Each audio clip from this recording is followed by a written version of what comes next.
Bill. Oh, wait, let's swear. Swear to do the job? Put your hand up. Yep. Okay, she's sworn in. Just swore in. All right, let's get started.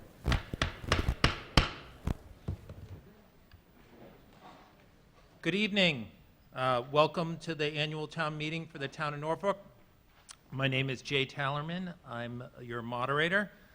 It's nice to see so many people here and a lot of new faces. Welcome for those that haven't been here before, and welcome back to all of our regular attendees.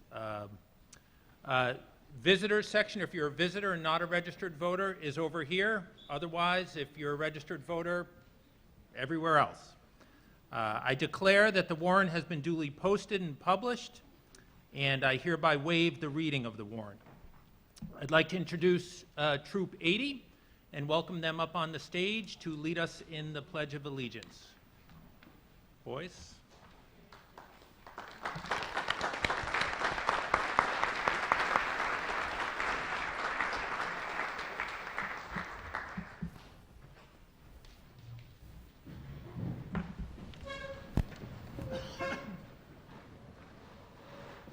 Whenever you're ready, boys.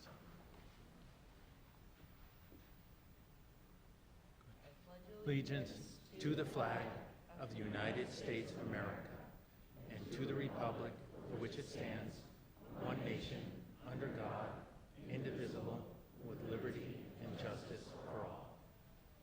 Gentlemen, thank you. Round of applause for Troop 80, please.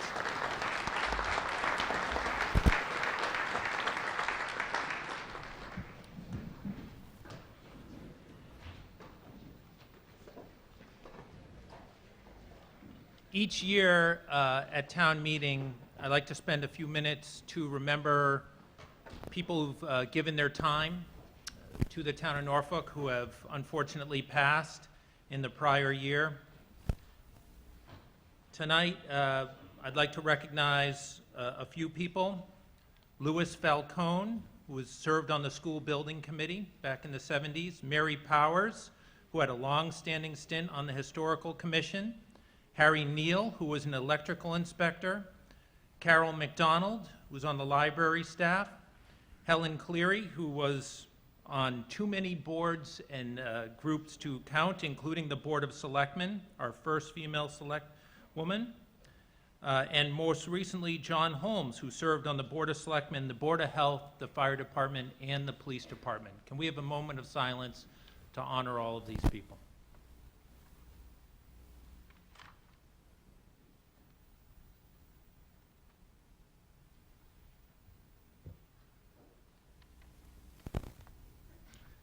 Thank you. I'd like to introduce a few of the players here tonight. To my left, Carol Green, the town clerk, and Anthony Turry from the town clerk's office. To their left, we have Jack Hathaway, our town administrator, Todd Lindmark, our finance director. We have the Board of Selectmen, Jim Lehan, Jeff Palumbo, Scott Bugby. We have town council, Dave DeLuca. Below me, we have the the advisory board, who operates as our finance committee, led by Chairman David Benton. Mr. Lehan, has instituted over the last few years, has introduced a wonderful tradition in the town, and I'd like to recognize him to continue that tradition here tonight. Thank you, Mr. Moderator. Several years ago, we initiated a process whereby we take some time to say thank you to citizens that have really volunteered their time and talent to the benefit of the town. We've recognized 5 people over the last 2 years, and tonight we'd like to recognize 2 additional people. The first person is someone that I have known for a long time, a very dear friend, someone who has given an incredible amount of time to the town and to a board that I think is very special. This gentleman's name is Tom Terpstra. Tom is with us this evening. Tom has served 35 years on the Recreation Commission.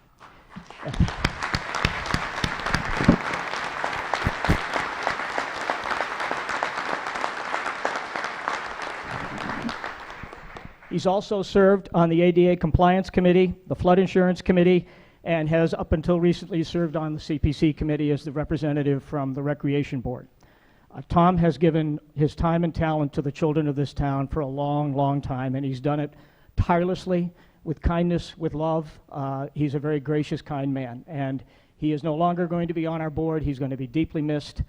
Tom, we have a plaque that will be for you, but it will also hang in the town hall with the other folks that are so deserving of this.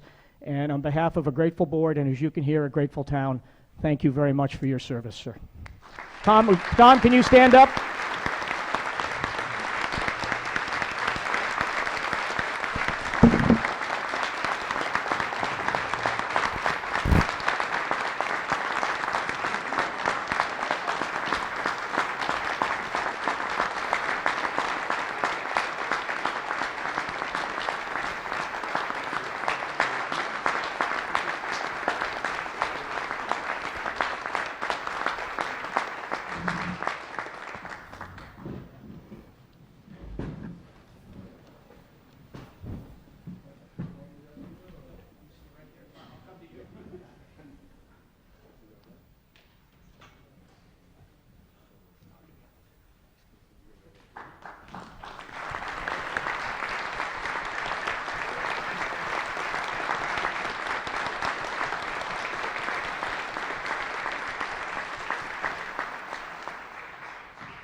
Thank you, Jim, and congratulations, Tom, for that incredible legacy of service.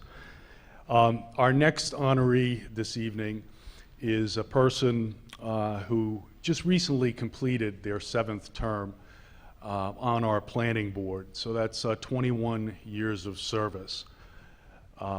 And I can tell you that this individual's experience is invaluable, particularly to new members. I had the good fortune of serving with this individual for 6 years. In addition to the planning board, this person served on the zoning bylaw study committee, as well as the affordable housing study committee, which existed prior to the Affordable Housing Trust being created in our town. On any given Saturday, you might see this person along with other planning board members walking the roads and marking trees to be protected during construction of subdivisions and roads. And I would have to say that this person has faced some very significant adversity the past 2 years. And were it not for that, I'm quite certain that this person would still be a member of our planning board. I guess with no further ado, I'd like for Stephen McLean to please rise and accept the best wishes of your friends and your community.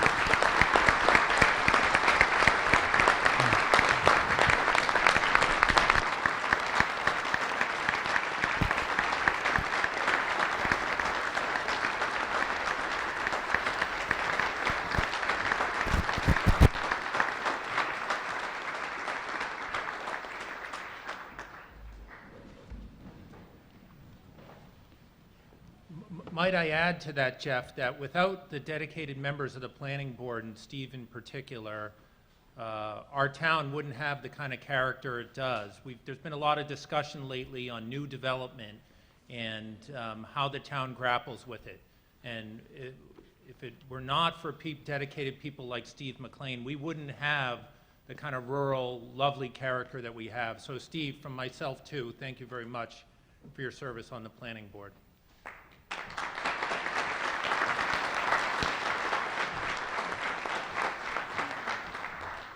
Also, welcome to our town meeting tonight, our State Senator Richard Ross and our elected representative Sean Dooley. Thank you very much for attending and taking part in our meeting tonight.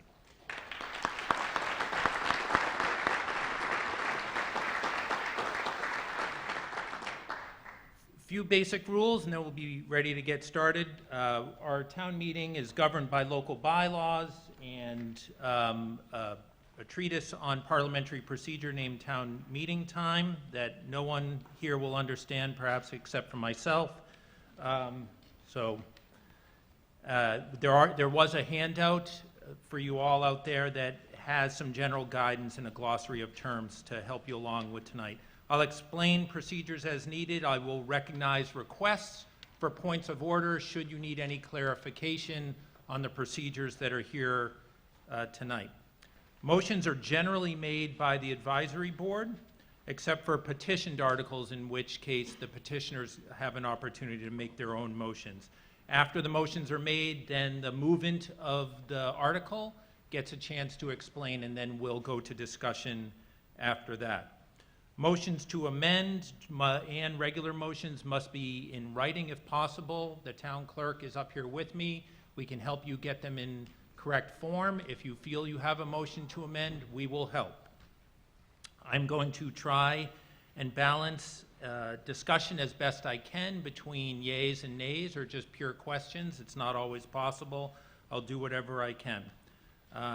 Maximum of 5 minutes at the mic for your first time at the mic, and 3 minutes for a second time. I will make exceptions, and if needed, I will give you a third time at the mic, but usually 2 times is sufficient. I do allow discussion to round itself out, but at a certain point, I will want to avoid repetition. All comments and questions are through the moderator's chair here. Come up to a microphone if you want to speak. No comments from the audience. We want to pick everyone's voice up. Give me your name and address at least the first time you speak, and then say your piece. No personal comments. All comments must be civil and respectful. We have a lot of local officials here tonight. Between myself and town council and local officials, we should be able to answer any pressing questions. For voting, I'm going to try and count on a voice vote. If I can't do that, I may ask for a show of hands. If I still can't do that, I may appoint some tellers, and we will do a standing count if necessary. I do respect a call of the question or a motion to cut off debate. That's a 2/3 vote, provided that if there's already a lineup at the microphone, I won't recognize it until the last person is at the mic, and I also reserve the right to reject that motion if I still think that there's something to be discussed. There's a lot of business to do tonight, but I am confident we can get through it all tonight, and with that, we go straight to Article 2, which is our first substantive article. Mr. Benton.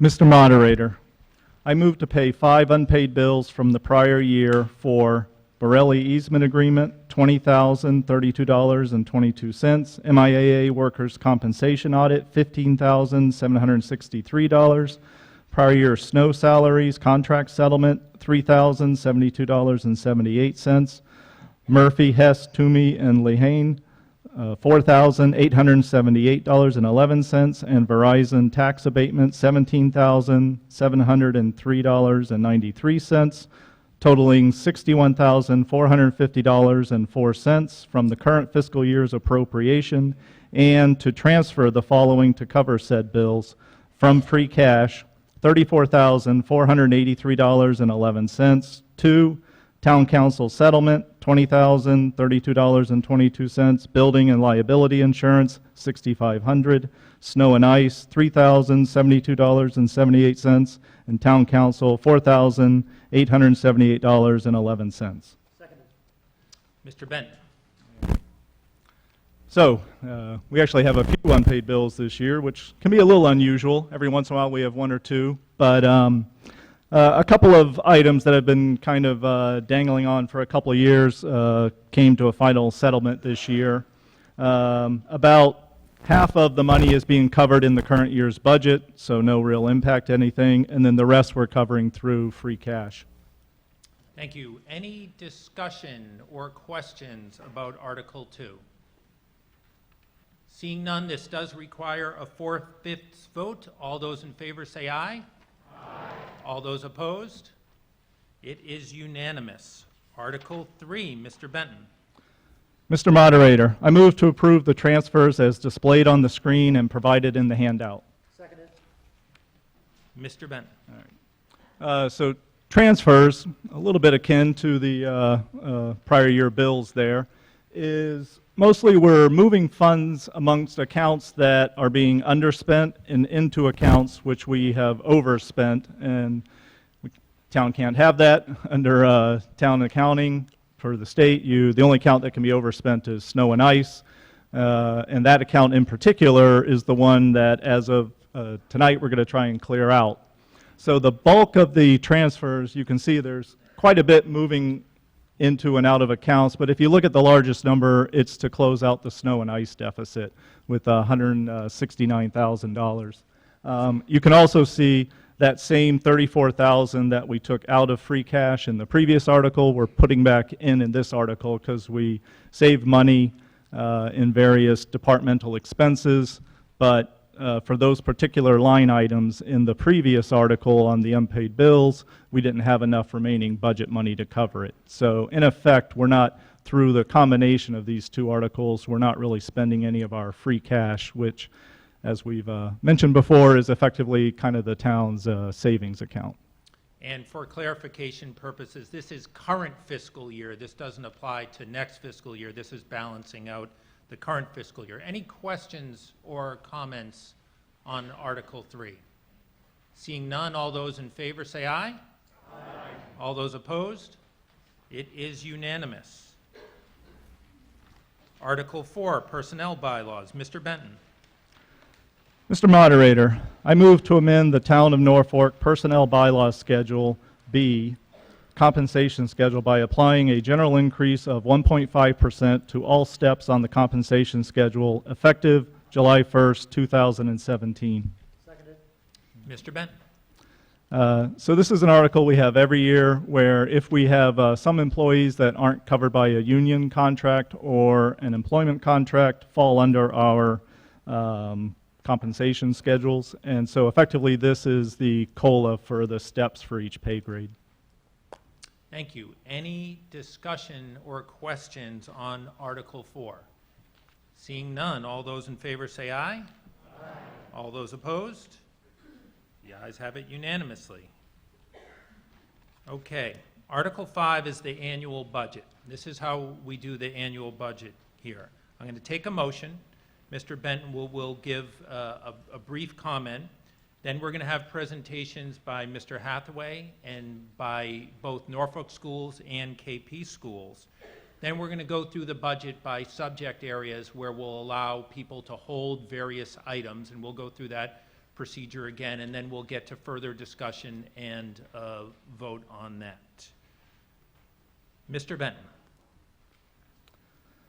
Mr. Moderator, I move that the town fix the salary and compensation of the elected position of town clerk at $72,056.88 as provided for by Massachusetts General Laws, Chapter 41, Section 108, for the fiscal year commencing on July 1, 2017, and further to raise and appropriate $39,132,159 to defray the departmental and incidental expenses of the town not otherwise provided for the fiscal year commencing on July 1, 2017. Seconded. Mr. Benton. As Mr.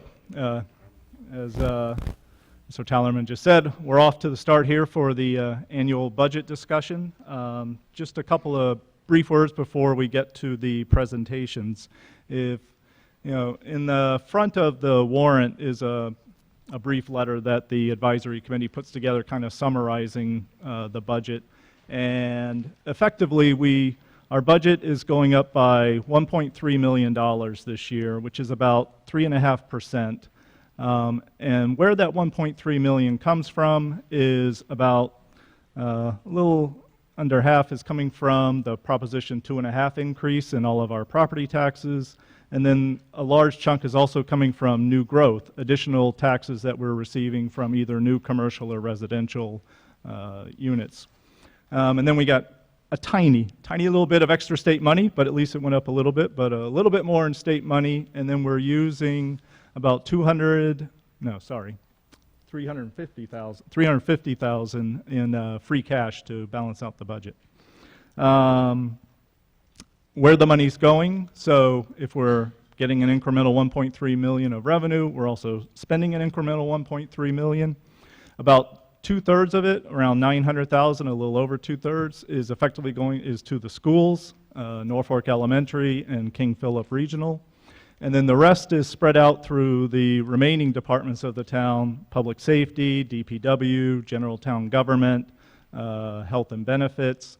And so if you think about it, there's not much really left over for the rest of the town, so the town's done an excellent job of trying to manage the resources that we have to provide an adequate level of services. And so through various improvements in efficiency and whatnot, we've been able to keep the non-school sections at a lower annual increase and allow us to fund everything, the schools and the rest of the town operations, at what we would consider a level service budget. So now I'll turn it over to Mr. Hathaway, and we'll start our presentations. Thank you. Mr. Hathaway. Thank you, Mr. Moderator. First of all, I just want to thank the Advisory Committee for the work they do every year in helping us prepare the budget. They meet with all the department heads and go through the budgets. They ask a lot of very insightful questions. We have a number of people who have been doing budgeting throughout their whole careers, and some other people that bring some other insights, and it's a wonderful process. I encourage you, if you have interest in the budget, to really attend the Advisory Committee meetings throughout the whole spring as we develop the budget. And I thank them for all the time they put in to getting us here tonight. So I will go through, I think it's about 9 or 10 slides. It's a relatively brief presentation. It's very similar to last year. When we get to reading off the line items, if you have questions, I'd be happy to answer them. Just a couple people I wanted to introduce. You heard about Todd earlier, but Todd is our finance director, been with the town for, I don't know, it seems like forever now, but he's been here. This is his first budget process, and he's doing an outstanding job, and I appreciate him being here.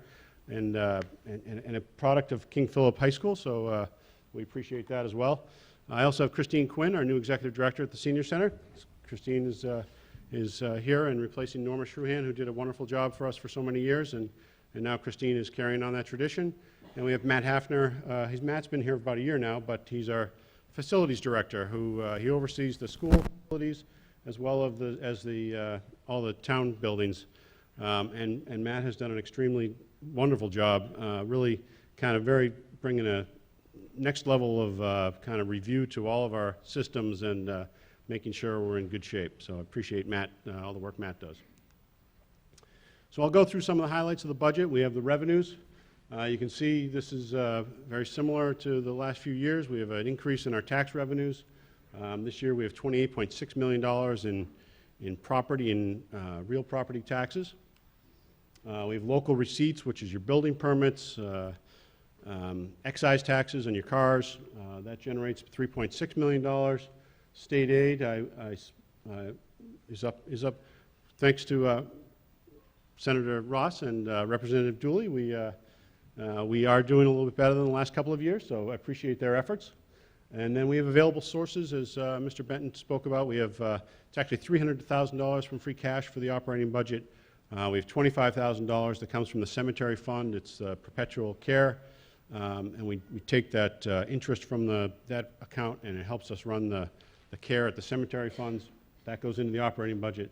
So we have $36.7 million available for the budget. That is for the operating budget, excluding the excluded debt. The excluded debt is outside of this money, but that is our operating budget.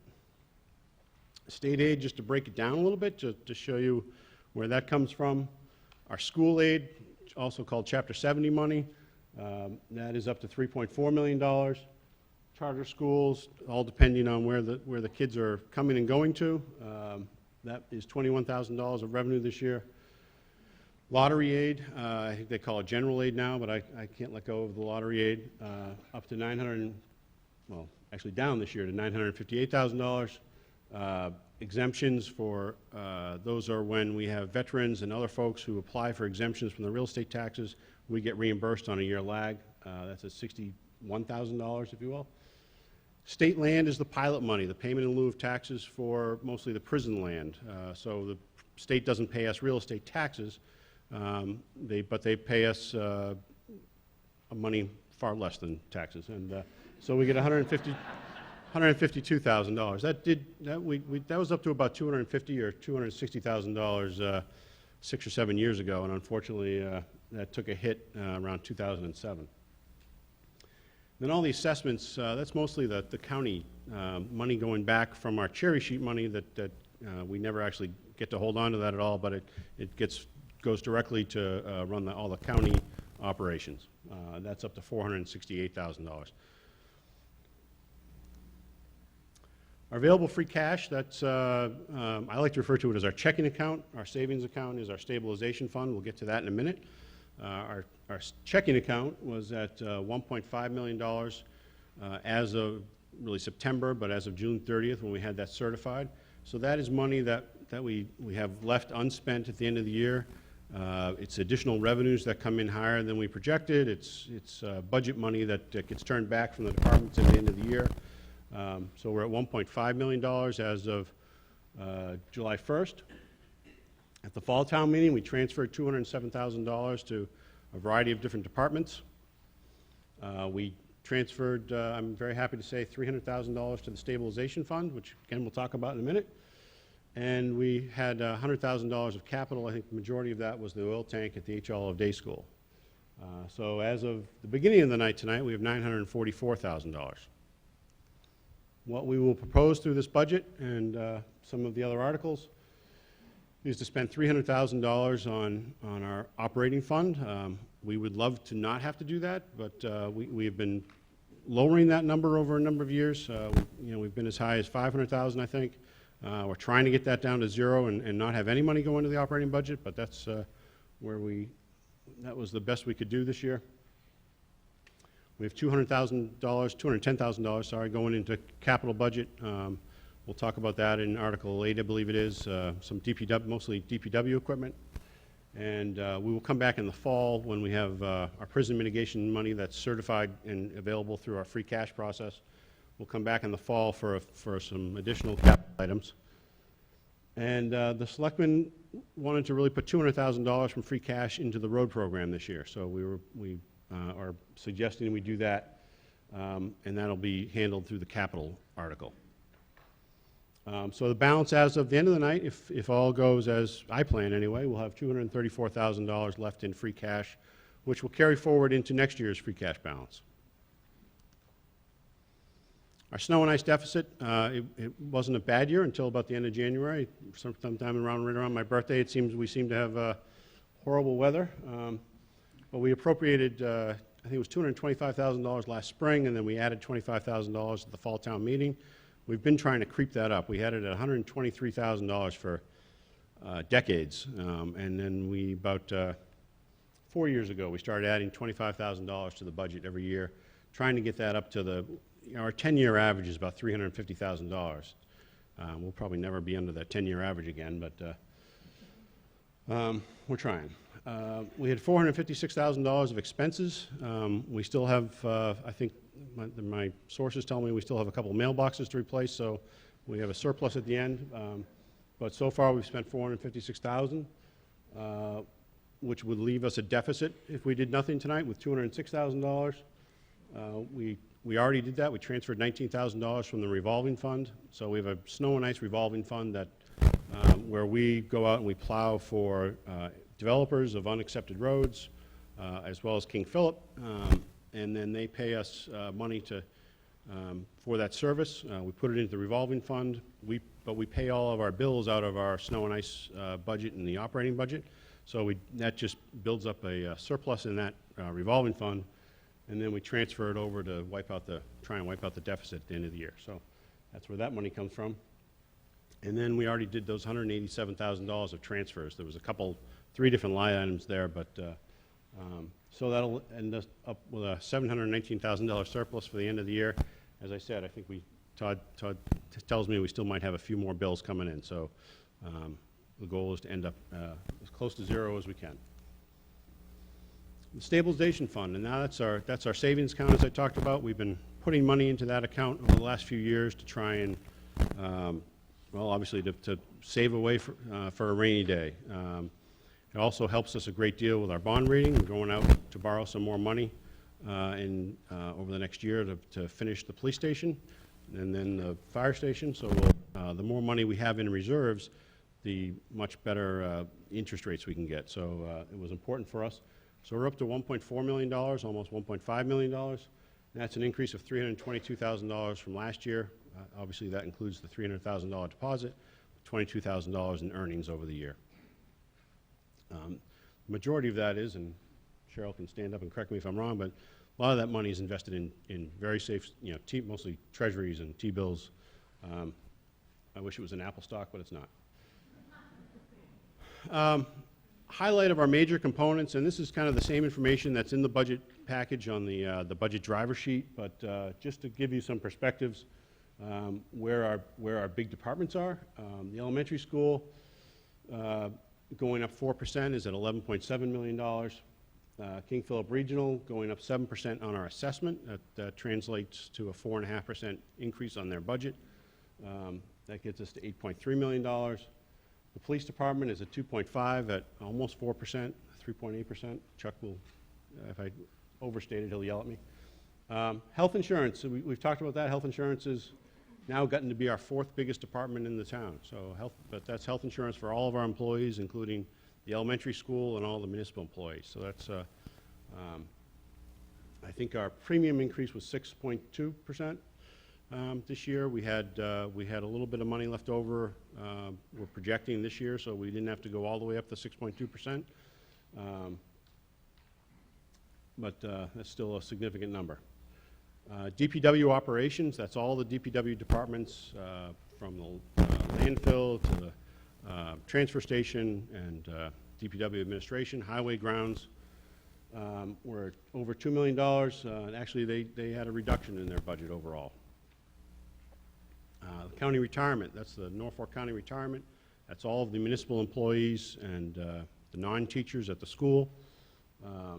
That one's been killing us for a couple of years with their increases, but that's at almost $1.9 million. Fire and ambulance was very kind to us this year, Cole. Thank you. He's hiding in the back. There he is. We're up 0.8%. There certainly doesn't mean there aren't things on his wish list he'd like to have some additional coverage, but we've tried to spread the wealth, if you will, this year, and he's at $1.6 million. And the municipal finance department, that includes accounting, assessing, and treasury and collection. That's at $796,000, and they're down 4% this year. We were hoping to do some more work and bring up some software updates on the Munis system. We're going to push those off, so that's why we're able to save some money in that budget. So our overall expense budget is at $36.8 million, an increase of $1.3 million. And then just to kind of sum it up, remembering 2007, obviously the national elections, I kind of kidded about this last year, and I didn't realize it was going to be quite as crazy as it has been, but it's been an interesting year, and I actually just got a little ping that Mr. Comey was fired by Mr. Trump today, so that shakes things up. Changes in healthcare and rising costs. Mr. Bragdon and I, our Human Resources and I, went to a conference to learn about all the changes in healthcare, and that was the day that the healthcare fell apart. So it was a very short conference. No, I can't. I hope. The police department, we've been talking about this for a couple of years now. We have a mature police department. So we've had a number of retirements. We have 1 to 2 retirements each year for the next few years. So we've been preparing for that. We've increased our reserve officer staff, and those are the gentlemen and ladies that come in and fill in for empty shifts, maybe work some overtime, work some details. They're temporary employees, if you will, and it gives the chief and the senior staff a chance to see how those folks operate, and those tend to be the people that we hire on long term, and we've had a great success hiring some very qualified and quality people. I know Officer Palladini is out in the community a lot and does a lot with King Philip at the middle school here. She's been one of our recent hires a few years now, but she's been a great addition, and there are some young gentlemen all named Jim, right? There's like 3 Jims in a row, so if you don't know the police officer's name, just call him Jim. 40B proposals. I know, at least on Facebook, that's what everybody's talking about. Mr. Dooley and Mr. Challerman have both had, with some other folks, had some great presentations, educating us all more about the 40Bs. That's been a lot of work for a lot of our land use boards and our staff in the land use department. And we will continue to work on those. You'll see that in 2018 as well. Southwood, a big source of why our legal bills were so expensive last year, because we hired some consultants to help us kind of devise a plan to help make that a reality. We called them the Westwood Boys. They were the people behind the University Station development. And they helped us, and they helped us so much that we scared the Southwood people away. No, obviously I'm kidding, but Southwood is still owned by the Archdiocese, and we think they're going to, I'm sure they're going to come back to us at some point with some type of new proposal, and all that work we did over the past 6 years hopefully will be put to good work to get something and certainly get the site cleaned up. Just talking to Chief Bushnell this year, some of the highlights for this year, or lowlights, if you will, just the Camger. They had an explosion down there, our very serious situation. We had, of course, we had mutual aid helping us, but we were able to keep that in containment. And then the Bridie Lane brush fire, that was, I'm sure, it impacted a lot of people. Perigo Lane, Mr. Benton had a couple fire trucks running through his yard, I think. It was a very scary situation, and Deputy Chief Petruchik managed that day, and he did a great job. Just very briefly, last slide, a couple things for 2018 that we're working on. Obviously, we still have, we believe we're going to still have some retirements this year or early in the next year. We certainly will have the construction of the police station coming up, and then following that, we'll have work on the current public safety building as we make that into the fire station. We'll talk about that a little bit in our committee reports. We'll obviously complete the design for the fire station. We've completed the design and gone out to bid on the police side, and hopefully tomorrow we'll be signing a contract with our general contractor. Facilities Department, as I talked about, Mr. Hafner and his team have done an outstanding job. Just kind of bringing that Facilities Department to another professional level. What we're really trying to do is invest in our buildings, make sure that they're running as efficiently as possible, and that we're safekeeping them for the long term. We need our buildings to last, 50 plus years these days, and Matt has done a great job with his team. He's got some great people working for him. Enhancing community outreach from the senior center, when Mr. Connors, Mr. Lehan, and Mr. Tallerman actually were on the committee to hire our new executive director. One of the things that we talked about was reaching out to the community, and one of the things that Christine has done through her budget that you'll see is we're increasing the amount of time that the outreach worker is available to get out in the community. We have a very quickly growing, aging population, and we want the outreach worker to be available to get out into the community and service the town as best as possible. Continued 40B development. I don't really want to talk about that too much, but we do have, I think it's 7 40Bs in front of us at this point. Most of them relatively friendly, but we're working on all of them to make sure the zoning board will go through those processes that they go through and try and get the best developments that we can get. And then the housing production plan. That's the old name was the Affordable Housing Plan. The housing production plan is underway. You will see a number of community outreach programs this summer, starting in June and then ending up in September. A little bit in the heart of the summer, but we're trying to keep it when people are available in June and September mostly. But the plan is to have that housing production plan available and filed with the state in October. But it'll take a lot of work from the community just to, for kind of a listening tour, if you will, and have the town go out and talk to you about what we want to do for affordable housing and how does that fit into our community and where should it go, how should it fit, and as we get that plan in place, it'll hopefully help us work with these 40Bs as well. So that's it in a nutshell. I know I'll turn it back to Mr. Tallerman and then to the schools. Thank you very much, Mr. Hathaway.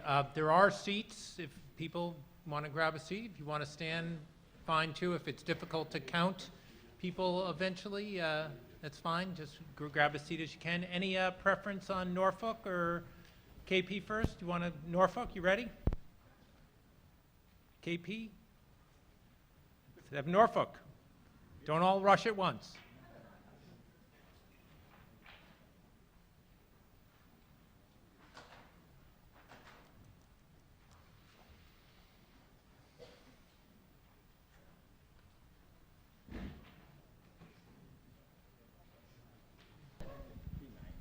Okay. All right. Right. Good evening. I'm Ingrid Alardi. I'm the superintendent of the Norfolk Elementary Schools. This is Paul Cochran, the chair of our budget subcommittee and school committee member. I just want to start tonight by saying thank you to all of the town residents for your continued support of the Norfolk Elementary Schools, and that's whether it's through supporting our annual budget request or through the hundreds of hours that we have parent volunteers, we have senior citizen volunteers, and community members that contribute their time to help our students and to our programs. So thank you very much for that, and we welcome the opportunity to share a little bit about our budget overview with you. So do you want to talk a little bit about the process? Good evening. Just want to give you a little bit of context into what goes on as far as the budgeting process, and it's basically a little bit more than a 5-month process. It starts in November every year. We go through our budget assumptions and discuss the variables. Those are things like staffing, salaries, curriculum materials, external sources of funds, enrollment. After we do that in November, we go into December, where Dr. Lardy and her administrative team review the requests and priorities from each of their different leaders. January is where we kind of set a draft budget with the rest of the budget subcommittee. In February, the budget committee presents that draft budget to the school committee. Also, the other people on that budget subcommittee are Thomas Doyle, Mark Flaherty, Ingrid is part of that, as well as Todd Haslett. In March, we review and vote on the different program changes. We have our public hearing, and we vote to approve the budget as a school committee. April is we do our final amendments, and we have our public presentation to the advisory board. And that brings us to May, which is where we vote on it as a town. Back to you. So the driving force for our budget, we always start with the district mission, and our mission is to provide a safe and joyful and challenging learning environment that meets the needs of our diverse students, and through school, family, and community partnerships to provide an education that inspires lifelong learners and cultivates caring and productive citizens of our ever-changing world. So as we're looking at budget priorities, we're always weighing it against the mission and what's going to have the highest return for our students and the greatest impact on programming. Our budget history, so basically to bring forward a level service budget from one year to the next, typically costs the school district about 3%. So I just give the budget history so that you can see there was a period of years between 2009 and 2013 where the budget, annual budget increases were significantly below that. So there was a period of time that there were some significant cuts to programming and staffing. Over the last 4 years, the town has been able to support 4.7, 4.25, a 3.9% increase last year. So we are in the phase of trying to rebuild those programs, and I'll show you a little bit about our progress towards that. At the same time, there have been some significant funding cuts on the federal level. Since 2009, we have lost about $435,000 in federal and state grants. Last spring, the state eliminated the full-day kindergarten grant, which cost the district about $35,000.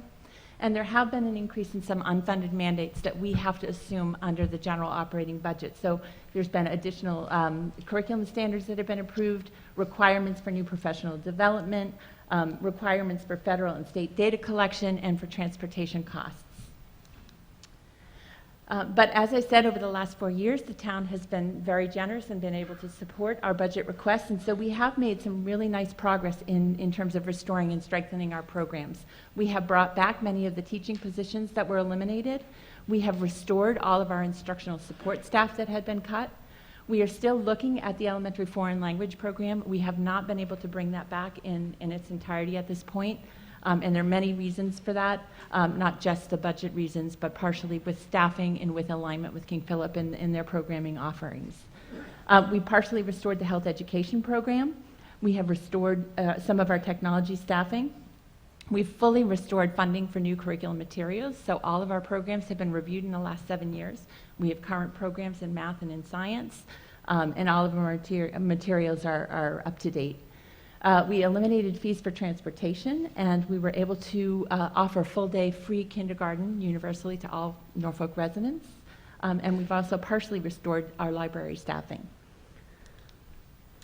Per pupil cost, so the Department of Ed publishes and puts together a list of comparison districts that have like demographics.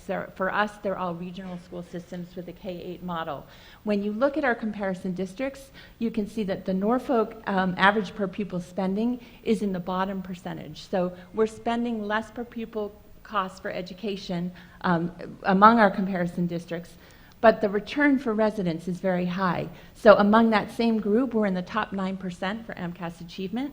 We also have lower than average class sizes, an outstanding art, music, and an award-winning band program. Our students continue to have physical and health education twice a week, which is rare at this time across the state. The majority of our teachers have advanced degrees and more than 10 years teaching experience, and we have a very low turnover of teaching staff. Also, if you've been to either the H. Olive Day or the Freeman School, we have great clean facilities, new playgrounds. As Jack said, Matt Hafner has done a great job of raising the level of care of the buildings, and they're very well maintained. We have really worked hard with the town and with the district to pursue opportunities for cost savings so that our budget is fiscally responsible, and we've been able to reinvest some of those savings into the general education program. So with the town of Norfolk, we are sharing the facilities director position, and we're also cost sharing some custodial and HVAC support positions. So for the school side, we're saving about $55,000 annually on that. We've also been cost sharing our professional development with the other 3 regional towns and with the King Philip schools at a cost savings of about $10,000 annually. We have worked really hard to build strong specialized programs in district for students who have some unique learning needs. And based on that, we're saving almost $500,000 annually in out-of-district costs. We also have been tuitioning some students into our specialized programs in partnership with Rentham and Plainville, so we have some income coming in.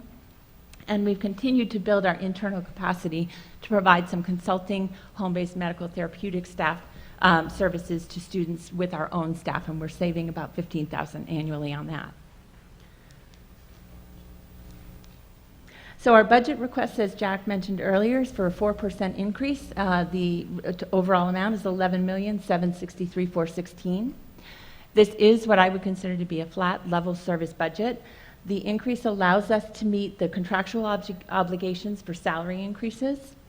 It also is going to allow us to add 2 classroom teaching positions, which we need to do based on new enrollment at the H. Olive Day School. It also allows us to assume the cost of 2 positions that we had funded through the early childhood grant that the state cut last spring after the budget cycle was complete. And it does include 1 new specialized special education teaching position and paraprofessional position, again, to maintain the therapeutic programs that we're running in district, which are realizing us an annual cost savings. Our recommended budget, we have 3 teachers retiring, so we're going to be saving about $73,000 there. We have reduced, again, with our district mission as the guide, we've really tried to shave on the expense side so that we could protect the instructional core. So we have reduced our supplies lines by $3,600, medical therapeutic services by $15,000. We've reduced out-of-district tuitions by $71,000, and correspondingly transportation by about $35,000. We've cut expenses in the administration line and in IT staffing, as well as software licenses and tech maintenance. Budget additions, we have the contractual obligations for step lane changes and cost of living increases for our teaching staff. That's about $260,000. We have $67,000 in cost of living increases for non-union staff. We're adding the 2 teachers, as I mentioned, for the H. Olive Day to accommodate enrollment. We have to pick up the cost of those 2 kindergarten aides that was reduced from the state grant. And we're adding that 1 special education teacher and a support professional. So the total budget adds are about $577,000. We do have small additions on the expense side, services and supplies between the 2 schools. That's, copy paper, materials. We have an increase of $4,000 in professional development and $40,000 for new curriculum adoption. We'll be going through a math curriculum review this year, and we'll need to update our core math materials and texts. Nursing and health is a minimal increase in expenses. Security and alarm monitoring is the cost of a contract increase for that. Transportation is the third year of a transportation contract with the Holmes Bus Company, and that's the cost of the third year increase. And then we have slight increases in heating fuel and facilities maintenance. The budget breakdown, 1.76% of the 4% increase is driven by contractual needs. We have 1.8% of that increase that's driven by enrollment. We have 0.3% of the budget increase that's driven by the state reductions in the state early childhood grant, and then only 0.39% is new initiatives, and that would be the math curriculum review and the new specialized special ed positions. Projected class sizes, we will range from about 18 to 22. We're maintaining class sizes consistent with the school committee policy. As you can see, if you look through the chart, it does equal a net increase of 2 positions for next year, and that'll be at the H. Olive Day School. Overall budget, this just shows you the breakdown. The majority of our elementary budget is driven by salary, that professional salaries, clerical salaries, and other salaries would be food service, paraprofessional staffing. So the majority of the budget is fixed costs. A very small percent is for supplies, other expenses, and tuitions. There are, I think you need a new battery. There are some things not included in the budget request, but we just want the community to be aware because we may be coming forward in future years. We do have some salary requirements. As we have increasing enrollment, we're going to have to monitor and possibly increase the amount of time we have for our special subjects teachers, which would be art, music, to be able to provide those classes. We are continuing to look at the world language program.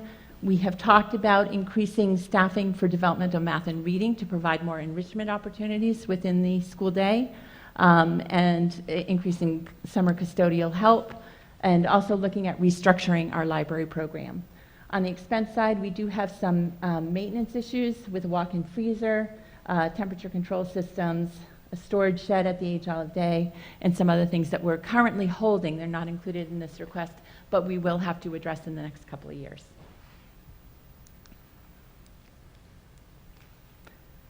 All right, and that's all I have, and I know that at a later point tonight, there'll be an opportunity for questions. Yes. So I will turn this over to Susan Gilson from KP. Thank you. I wanted to start by thanking everyone for being here tonight. This is the house that I live in every day, being at KP, and I'm very proud of this house in a lot of different ways.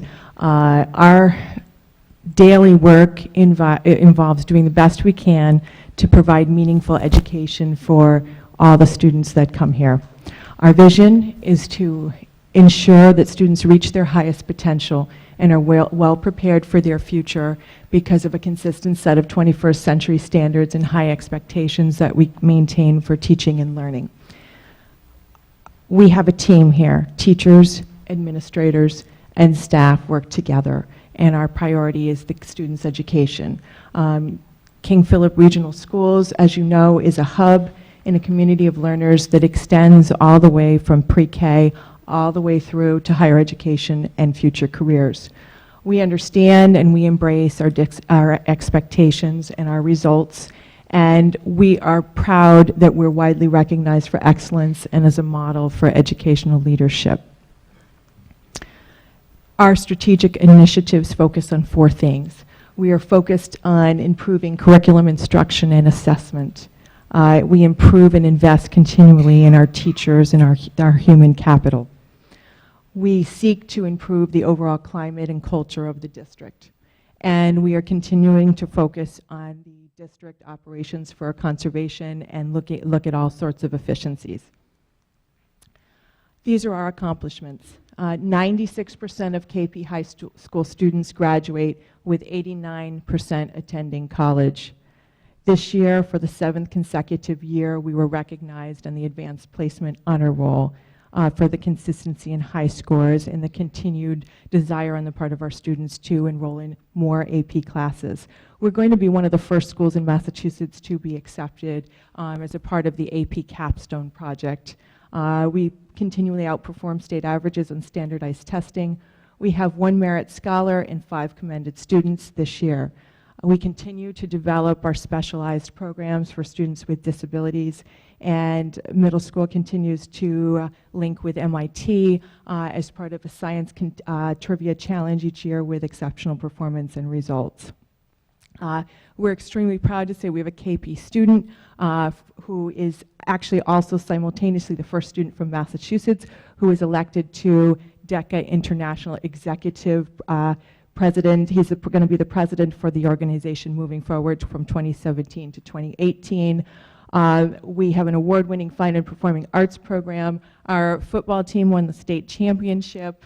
And we had students who won the Boston Globe Scholastic Award in art and the National Silver Medal Award, and that was for to Sierra Corso.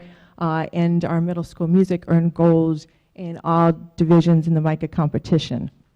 As part of our focus, we have a caring community. Our students continue to give back through their various organizations, whether it's to promote cancer research, whether it's to help out our citizens in our community, and those are very important acts that we do. Our challenge is to continue to be creative as we provide the best education for our students. We maximize our resources with the understanding that the towns of Norfolk, Plainville, and Rentham must also provide for all areas of town service with limited dollars. Our operating budget for FY18, and I thank all the effort that went into putting this budget together, arranged conversations and committee meetings went from October and are still ongoing. Our consensus budget, you can see, for FY18 is up there. We reflected also on our approved budget from the following year.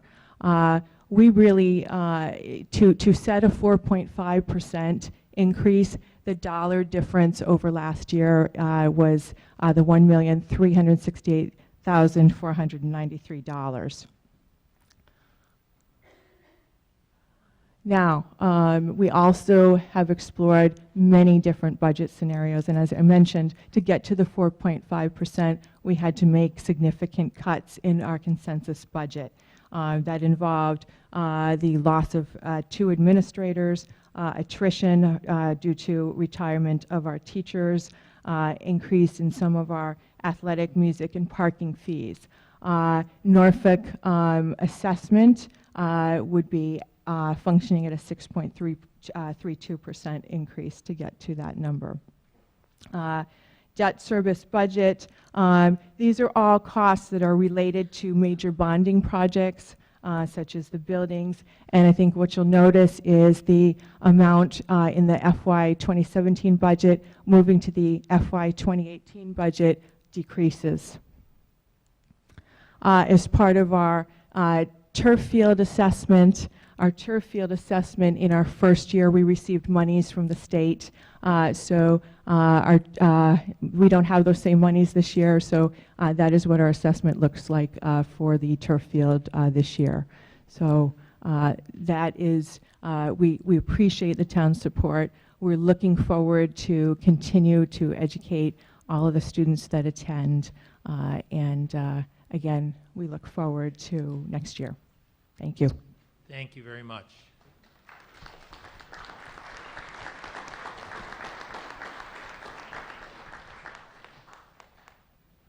So, Mr. Hathaway, can you on the screen get us to this?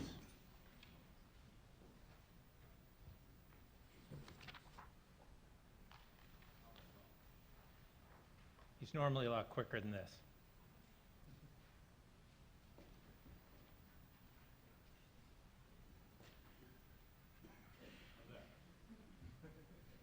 Not your best work, but there we go, that's better.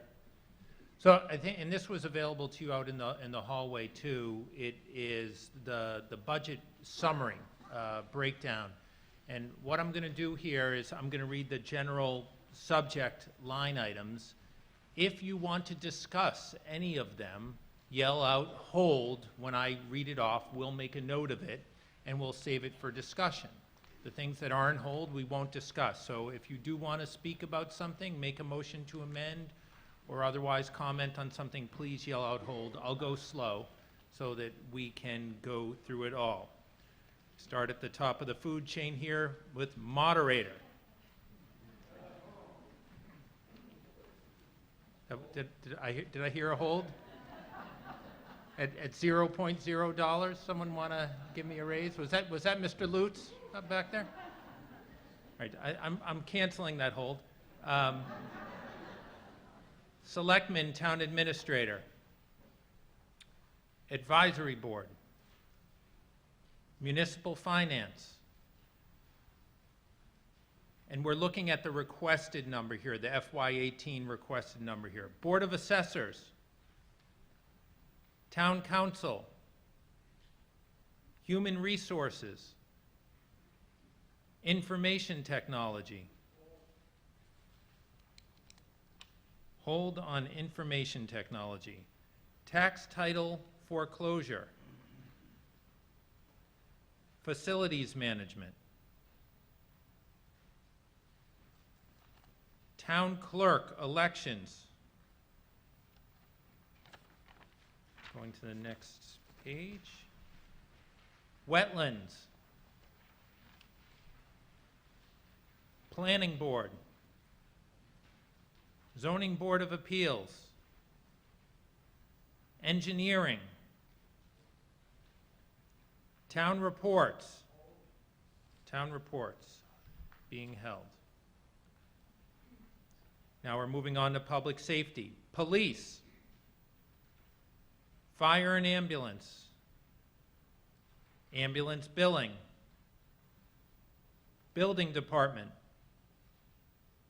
Weights and measures. Emergency management. Animal inspector. Animal control. And fire police commissioner. Communication, sorry.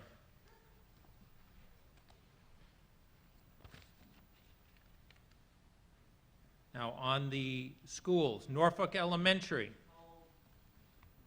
Hold on Norfolk Elementary. King Philip. Hold on King Philip. Norfolk Aggie. Tri-County. Moving on to Public Works, DPW Administration. Highway. Hold on Highway. Vehicle Maintenance.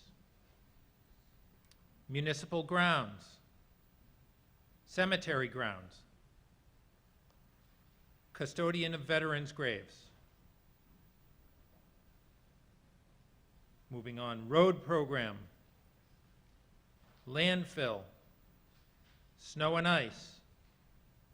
Street lighting. Town vehicle fuel. Moving on, transfer station.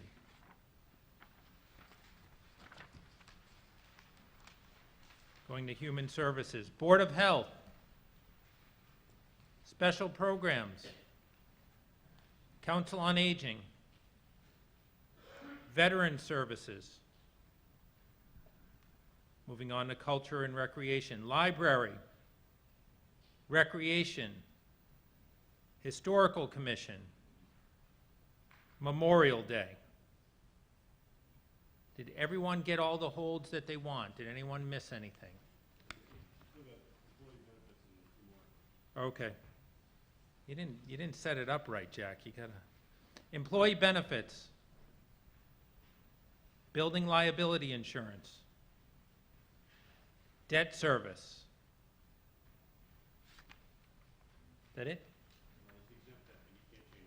Can't change that. Okay, so what was our first, Carol? Information tech? We had a hold on information technology. please come down.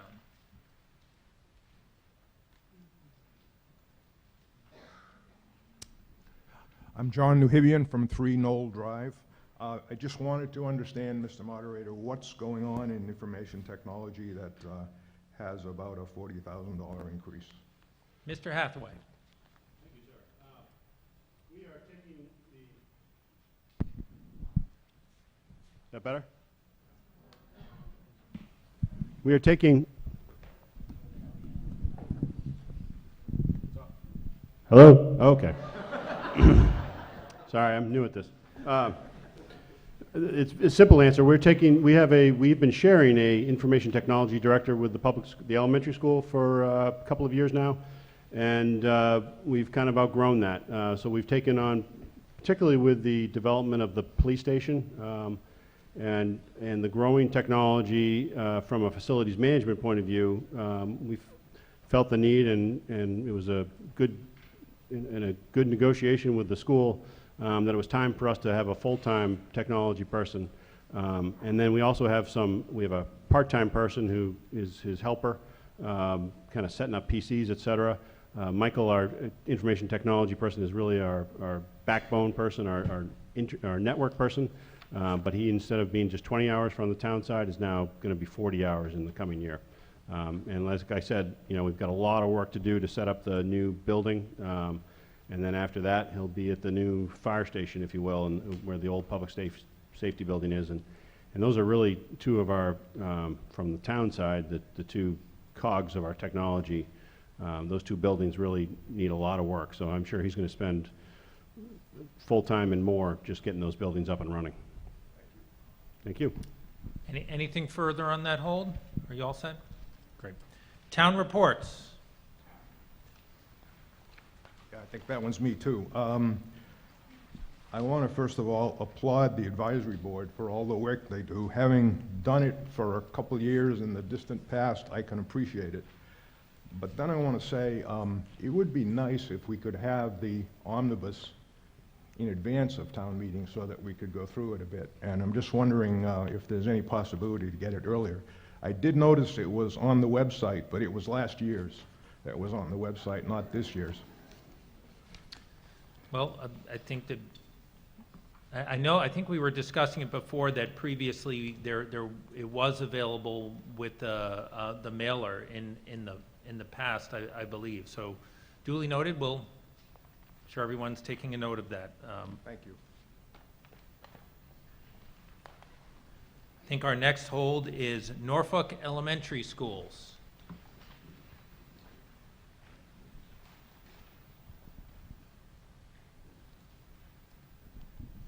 Hi, Thomas Claney here from 253 Main Street. What is the difference between the bus contract for the homes? Because been like that for 3 years. Does that mean that they'll keep the same contracts for bus routes or whatever it is? Because from 1 to 17, whatever works. Anyone?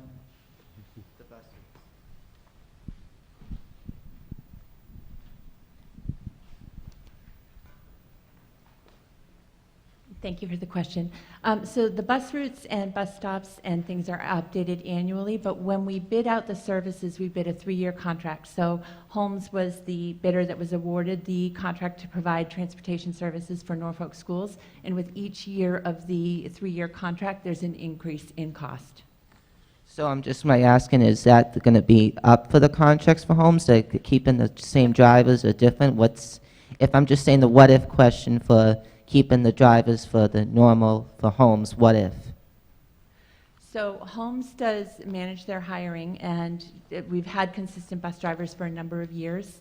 And this is the last year of the current contract, so at the end of this contract, we will put out another public bid, and Holmes will have the opportunity to bid on that again. As long as they get green hybrid electric school buses like California, Michigan, and Minnesota does, that would be great. Woohoo! Thank you.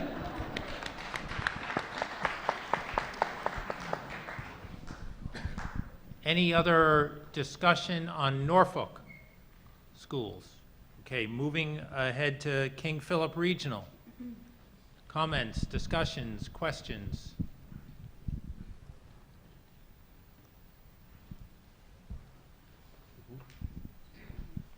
Hi, I'm Marissa Muldowney from 14 School Street.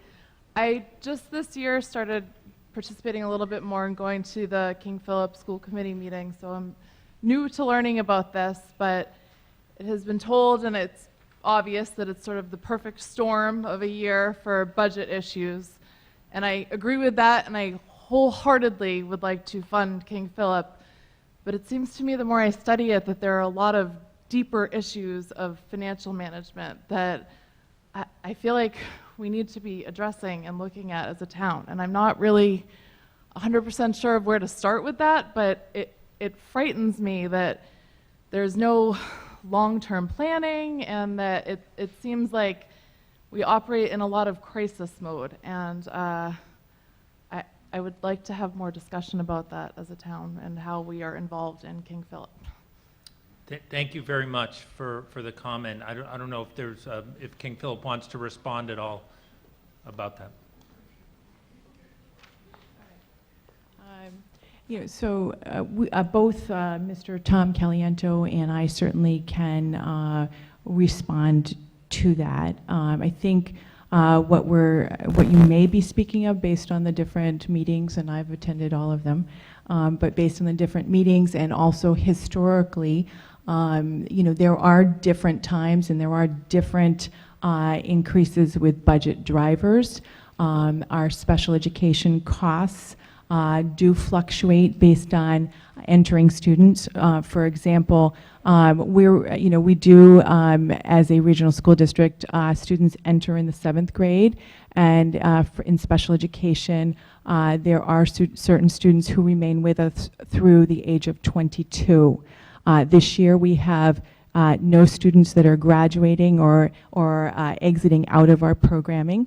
So there are changes with regards to special education. There are other factors such as healthcare and other aspects of that, and Mr. Caliento will talk to you about that. Tom Caliento, Director of Finance and Operations. Yeah, this is my first year with the district, and there was a lot of work done behind the scenes. I think what really threw us throughout the process, we start in September, and sometimes we don't know the answers until later in the process, and that's what happened this year. In addition to some of the increases that Susan mentioned, we had regular increases in inflation, like in utilities, supplies and textbooks, regular supplies, and a lot of other smaller line items in maintenance. Maintenance, our buildings are getting to be about 10 years old now. This year, we had about $90,000 of unexpected maintenance costs hit us. That's like HVAC heater pumps. When I first got here, I think 2 weeks I was on the job, our clock system went down here at the middle school because we got hit with an electrical surge that was $8,000. That was 2 days before the school year started, so kudos to the staff, the maintenance and custodial staff, Mark Belanger and his crew.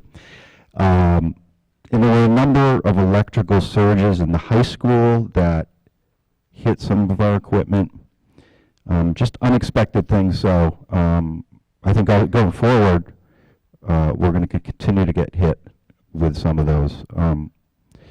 So yes, the budget process this year was extremely difficult. There were issues like health insurance that hit us midstream. Of course, you have your regular increase in salaries and special education. We have a number of special education students, like Susan said. We have to educate them till they're 22 years old, and then they age out by law. We did not have any students aging out this year. Next year, we'll have about 6 or 7, I believe, that will age out. However, we also had a significant increase in new students starting in 7th grade with significant issues that increased our budget maybe $600,000 to $700,000. So, given all of that, yes, it was an extremely difficult year. We had many meetings, many behind-the-scenes meetings, and kudos to the Norfolk crew and a lot of people that attended those meetings from the public. They asked great questions, and we're just doing our best to get through this year. It was an odd year. Hopefully next year will be better. We're not sure. We don't know until we actually get midstream into the process and we know more of the facts. And in the end, in order to make this work, because we had flat state revenues, increasing expenses, and how do you make it work? Well, we have to basically reduce services, and we have done that to meet this 4.5% increase. And a few days ago in the Finance Committee, we also had to bump up fees. Fees for athletics, fees for renting our facilities. We're doing everything we can just to make it work. Thank you very much. Any other comments or questions on King Philip budget? I will say that looking at a lot of newer faces in this audience, a lot of people I know, that this has been a really robust year for discussion about this budget. It seems to me that in my 22 years in town that I've never seen as much interest and activity in discussing the operating budget in King Philip. I hope people keep that up. I hope they get involved.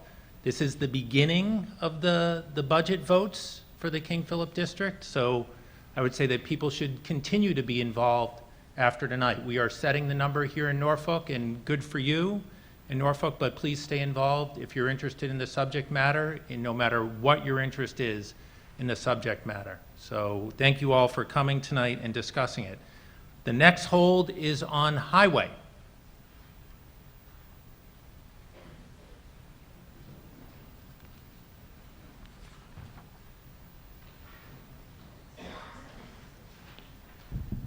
Hi, Thomas. Oh, sorry, I didn't need to step in. Sorry. Hi, Thomas Clancy from 253 Main Street. What happened to the roads last year? They were supposed to fix it last year, but they didn't. I know something happened. Chapter 90 budget. I know they fixed Lafayette Estates of Old Coach and the speed humps in Everett. Something they didn't fix it last year. They're going to fix it this year, or what's going on? Especially for the bridge on Main Street, because that bridge is falling apart. I'm just saying by the paint factory, because that road's awful. Any questions on that? I will say too, and we can answer that, but there is an additional article coming up, I believe, that's going to be talking about some funding for roads, and as you do every year, I welcome your great questions. I don't know if Mr. McGee wants to answer any questions now or defer to when we discuss it in a few minutes. That's how I would answer it. Basically, we're talking about highway right now, which is budgetary, and that kind of funds like line painting, cleaning waterways, catch basins, street sweepings. But a little bit later on, we'll be talking about roads. And Tom, if I have a chance, I'll be glad to discuss that. Sounds good. You're a correct, sir. Thanks, Tom. Thank you, Tom. That's it for the holds, right? That is it for the holds. So we are ready to vote on the budget. It is a simple majority vote. Anyone have any questions on the procedures that we've been talking about? So, all those in favor of the budget as printed and discussed, say aye. Aye. All those opposed? The ayes have it unanimously. Thank you very much. Again, if people want to grab some seats, because I know no one is leaving.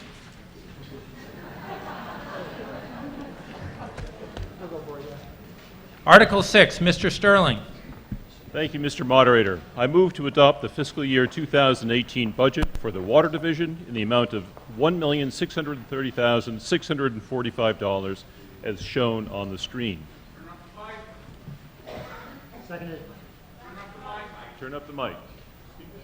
I can turn on the mic. That's what. Oh, I've got a green mic. Would you speak close to it? Boy, I've never had that Did kind of- everyone hear the motion? It's, No. why don't we read it again, Mr. Sterling? Thank you. Mr. Moderator, I move to it. Can you hear it now? Thank you. I move to adopt the fiscal year 2018 budget for the Water Division in the amount of $1,630,645 as shown on the screen. Mr. Sterling. The Water Division and the Sewer Division, which we're going to come to in the next motion, are separate from the town's operating budget. They are, and so we take a separate vote on both of those. They are funded by what we pay for the town for the water that we consume, and these expenditures are going in many cases or about a third of the expenditure that we're approving here is going to go for debt service. The rest is going for the operating expenses of the water department. We're going to come later to an investment proposal or a capital spending proposal for the water department, which is intended to expand the town's water supplies. Any questions or comments on the water budget? Seeing none, all those in favor say aye. Aye. All those opposed? It passes unanimously. Article 8, Mr. Moderator. Article 7, the sewer department budget. Thank you, Mr. Moderator. I move to adopt the fiscal year 2018 budget for the Sewer Division in the amount of $125,554 as shown on the screen. Second. Mr. Sterling. The Water Division is another enterprise fund, and we approve their budget separately. This fund shows a somewhat more significant increase from a relatively low base because the Sewer Division there are going to be some investments anticipated, and this is setting aside a reserve fund to fund those future investments. Any discussions on the sewer budget? Mr. Rosenberg. David Rosenberg, 123 North Street. Can you explain what the sewer division covers, where it operates? Mr. McGee. Yes, the sewer division is really just restricted to like the Meeting House Road condominiums and the downtown. If it ever gets developed with like a Stop and Shop, there's reserve rights capacity for some commercial development. Basically, there's like 40 plus units on it right now, a Walgreens, a little store next to it, and but the greater capacity will become when the downtown does develop. That's just about it. Mr. Rosenberg, as you may recall, we obtained that sewer infrastructure at a recent past town meeting. Any further discussion on Article 7? Seeing none, all those in favor say aye. Aye. Opposed? The ayes have it unanimously. Article 8, Mr. Sterling, capital expenditures. Mr. Moderator, I move to appropriate the sum of $210,100 from free cash for the purposes of buying a truck, a mower, a plate compactor, leaf vacuum, and to pour 2 concrete slabs for the DPW. In addition, I move to appropriate $200,000 from free cash for the DPW to use for road repair. And finally, the sum of $310,000 from retained earnings of the Water Division for the purpose of funding the development of a new well, including site costs and testing. Seconded. Mr. Sterling. So far this evening, we've approved the operating budget of the town and the 2 enterprise funds. This is a motion to approve certain capital items. 2 of the 3 items you see here, the road repair and the truck and the other equipment, are funded from the town's free cash. And we saw a description of the free cash earlier this evening. The 3rd item, the $310,000, is from retained earnings at the Water Division. Again, this is money that's already in place, and it's going to be used to expand the town's access to water. This is part of the town's ongoing program to ensure that it has sufficient water to support the growth of the town. Questions, comments, right here in front.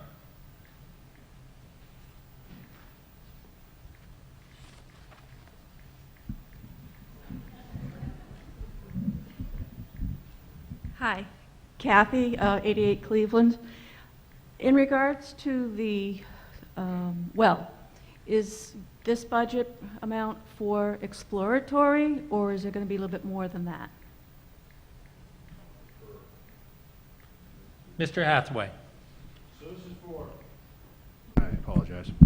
So this isn't for the complete well, it's for the testing, Site? So we bought the land on Holbrook Street a couple of years ago, and we've done some of the preliminary testing.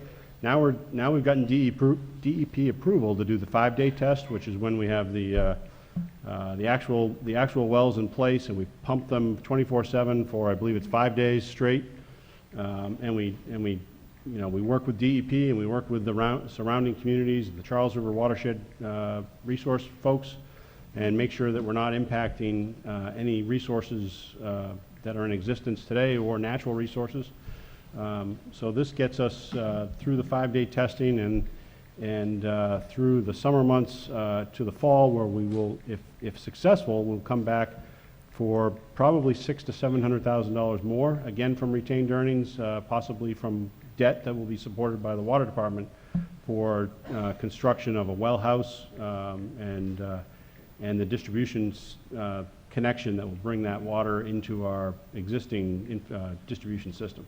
And has this site been defined as an aquifer? Is that a true statement, that there's an aquifer there? Well, I think they all are influenced by aquifers, whether it's a Charles River aquifer or some of the other, the Stony Brook aquifer or others. So yeah, I'm not clear on that definition, but I know that the aquifers are really important. So if it's the Holbrook site is to move forward, has it been determined that that site is part of the gas pipeline evacuation zone? I think there is some overlap there. Yep. Right, thank you. Any other questions on any of these capital expenditure items? Seeing none, all those in favor say aye. Aye. All those opposed? It does pass with minimal opposition. Article 9 is a time when we would have committee reports if they are so interested, and I believe Mr. Hathaway will update us on progress regarding the public safety construction. I sound better when I'm moving. So the public safety building, Mr. Cronin here is our chairman, and he's shy tonight, so I'll speak. But we've been working on this project for a couple of years. As many of you know, or all of you know probably, we've approved funding for the police station down on in the Shire development. We purchased a building, and then we're now going to build that out to be our police station, and then we will have the second floor built out, and we will rent that to the Metacomet Regional Dispatch Center, which will house dispatch services for Norfolk, Rentham, Plainville, and Franklin. And we're under negotiations right now for a lease, but as we talked about from the very beginning, I think it'll be about a $50,000 per year lease that Norfolk will get the revenue back from Metacomet to benefit into our general fund. So as we've talked about briefly earlier, we've gone out to bid on the police construction and the Metacomet construction. We have project managers and architects in place.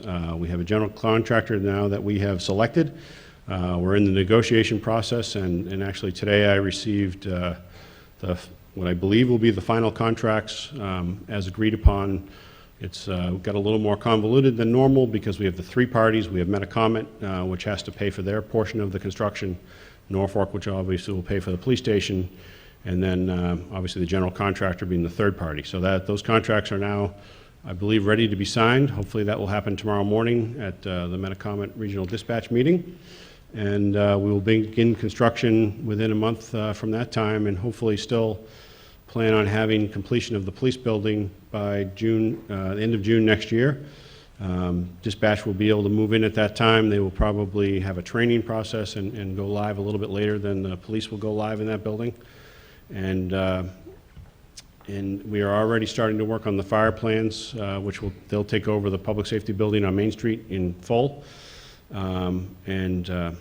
Over the next month, those plan designs will begin in earnest, and we'll have new plans and then go out to bid and begin construction once the police department moves out of the public safety building, and that way we won't have to move people to temporary stations or at all. So it's the plan is coming together well. So happy to answer any questions if anybody has any. Anyone have any questions for Mr. Hathaway on this item? There's no vote on it, but if you have any questions about where we are, I'm sure he'd be happy to answer them. Seeing none, moving along, Article 10 is our annual Chapter 90 road money article. Mr. McDonough. Mr. Moderator, I vote to approve Article 10 as printed in the warrant. Seconded. Mr. McDonough, any explanation?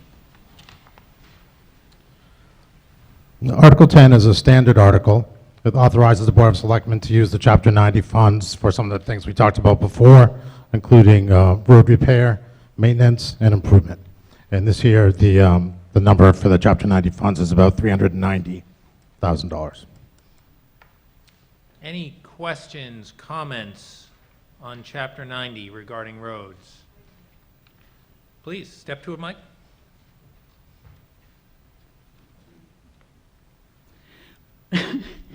Linda Ellsmore, 64 North Street.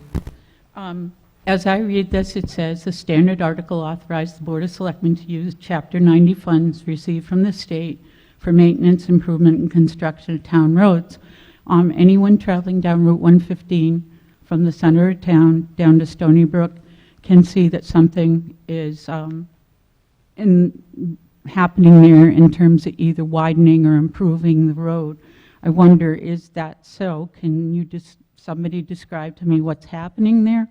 And did this arise out of a decision here to use this money from the state to make that improvement on that section of the road? Mr. McGee?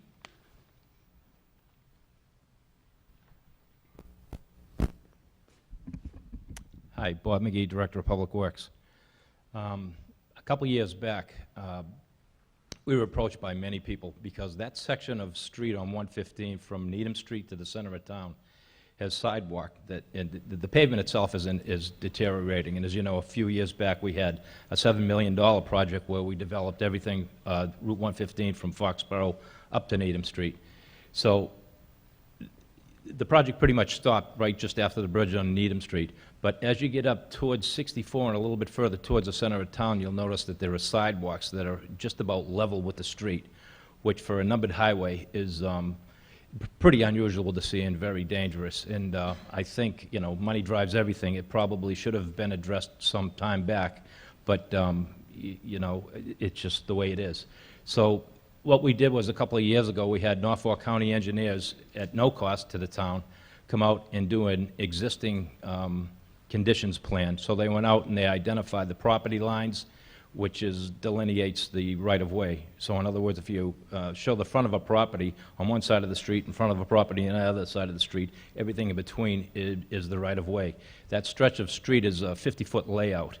So what we did was we had, there are bounds there. They've been there for so many years, and they blend into the woodwork that you probably don't even know that they're there. So the county engineers went out, took control points, located every one of these, brightened them up with some red paint, identified them with flags and stakes, and that's what you're seeing. So with that, we can go out and relocate the street. We need to push the street over just a little bit. When I say a little bit, I can show you with my hands how much we're talking about. Although we may grade from here to the 15 feet back, the pavement itself will only expand about this much. Right now, it's about 26 foot wide. We're going to make it 28 foot wide. But in fact, a foot of that will be just a berm, monolithic berm. And we're going to try to establish a 3-foot loom border on the same side of the street as the sidewalk. I know this is a lot of information, but we got a little anxious after a meeting with the selectmen, and we decided on some streets, or we at least discussed some streets and some funding for this. So we went out and started painting some lines, and we did it white so it wouldn't, I didn't want people to follow the proposed center line, but rather stay with the painted yellow line there. So what you're seeing out there is just preliminary work, and as we do this and we kind of locate the street where it belongs, then I can see what the obstacles are by looking just to the left or the right, or if there's like 12 feet of street and then it's wooded, we may have to take some trees down, might have to move some rocks. But everybody's going to get notified. There'll be notices coming out to everybody is up about our progress, but right now we're just trying to shake the street out and see where we can locate it. And I'm always going to be available for any questions with regards to our pavement. Thank you. May I? I'm wondering if this gentleman is waiting in the wings to talk about some roads. Go ahead, a follow-up. Sure, go ahead. Yes, thank you, Bob. Is it going to ease or level out the curves of that stretch of road? Because I walk that sidewalk and it winds around a little bit. And I know that there are some spots where really there is no sidewalk, it's the road. Right. So I'm wondering if the result is going to be some of those curves are going to be a little sharper or less sharp. I don't think you're going to notice a difference. If you see some paint in the road right now, don't be fooled by it, because they're going to move. And then the road's going to get milled, and the lines are going to disappear, then they're going to come back again. So right now, a little bit of curving is better known as calming. So a straightaway might increase speeds or encourage that. So a little bit of attractive meandering is what you're going to see, just what you have. And do you have other streets on deck? We do. We're going to, I think we're going to go into some neighborhoods, but I think you're stealing Tom's thunder here, so you're going to hear that answer in a second. Hey, thank you. I was going to ask 3 questions about roads, because one is 115 of North by the intersection of Needham and North, heading towards the Rotary, because I remember that road on my way to school every day. It's awful. And they was going to fix it last year, but they didn't seem to do it. I know they fixed one part where Johnston Way is, that private road, and they were going to do the sidewalk, but nothing happened. Are you guys going to do that this year or not? Yes or no? Any particular? Exactly. That's our intention. That stretch of road that you mentioned down by Needham Street is where we're going to pick it up and bring it to the center of town. And it is a little bit dangerous there, especially if you're a motorist and you're driving out of Needham Street and you try to take a left-hand turn going towards Foxborough. You'll notice that it's a dangerous curve and there's a dangerous line of sight. And we're going to see what we can do about bringing the road over a little bit and giving the driver the advantage coming out of that Needham Street there. But there's a couple of options, and a street light or a blinking street light might be a solution, but right now, going to try to take it out on the street to straighten that out. If they can get one like Franklin does, that blinking stoplight, that would be good. But I wish they could, I'm just saying. But are they going to do like other roads, like Hanover by Myrtle or Main Street? That's kind of bumpy by the Holmes Bus Company. And the other one is, hold on, the one near Walpole by West Street by the Stop River that goes to Main Street and Clark Street too. And the other one is one more I'm thinking is Tucker by Medway Branch to 115 Rockwood. Good observation. Tom is kind of like our covert pavement management consultant. And that's right.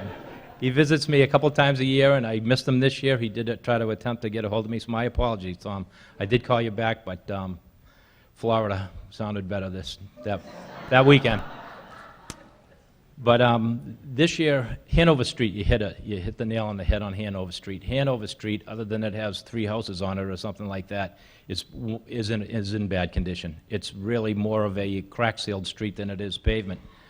But even then, we're going to hold off on Hanover Street, although it's at the top of the list. We're going to try to get into some neighborhoods that have been suffering for some years now, and I'm thinking maybe Pheasant Hill Yep. I think off of Noon Hill, there's Seneca Street and Metacomet and a few streets over there that really need attention. Yep, and Cassalet or something like Cassalet, something. Yep. Let's see, what else? Up in Ridgefield. And I think what we're going to do is break it down into phases, so that's all I'm going to give out tonight. But if we make it through the summer and we get this done, and then we have a balance of funds, we'll Yeah. continue on and Hope maybe it- to Hanover. Yeah, hope school starts, because the kids don't want that bumping roads on the roads, that's all. And Yeah. that's about it, thank you.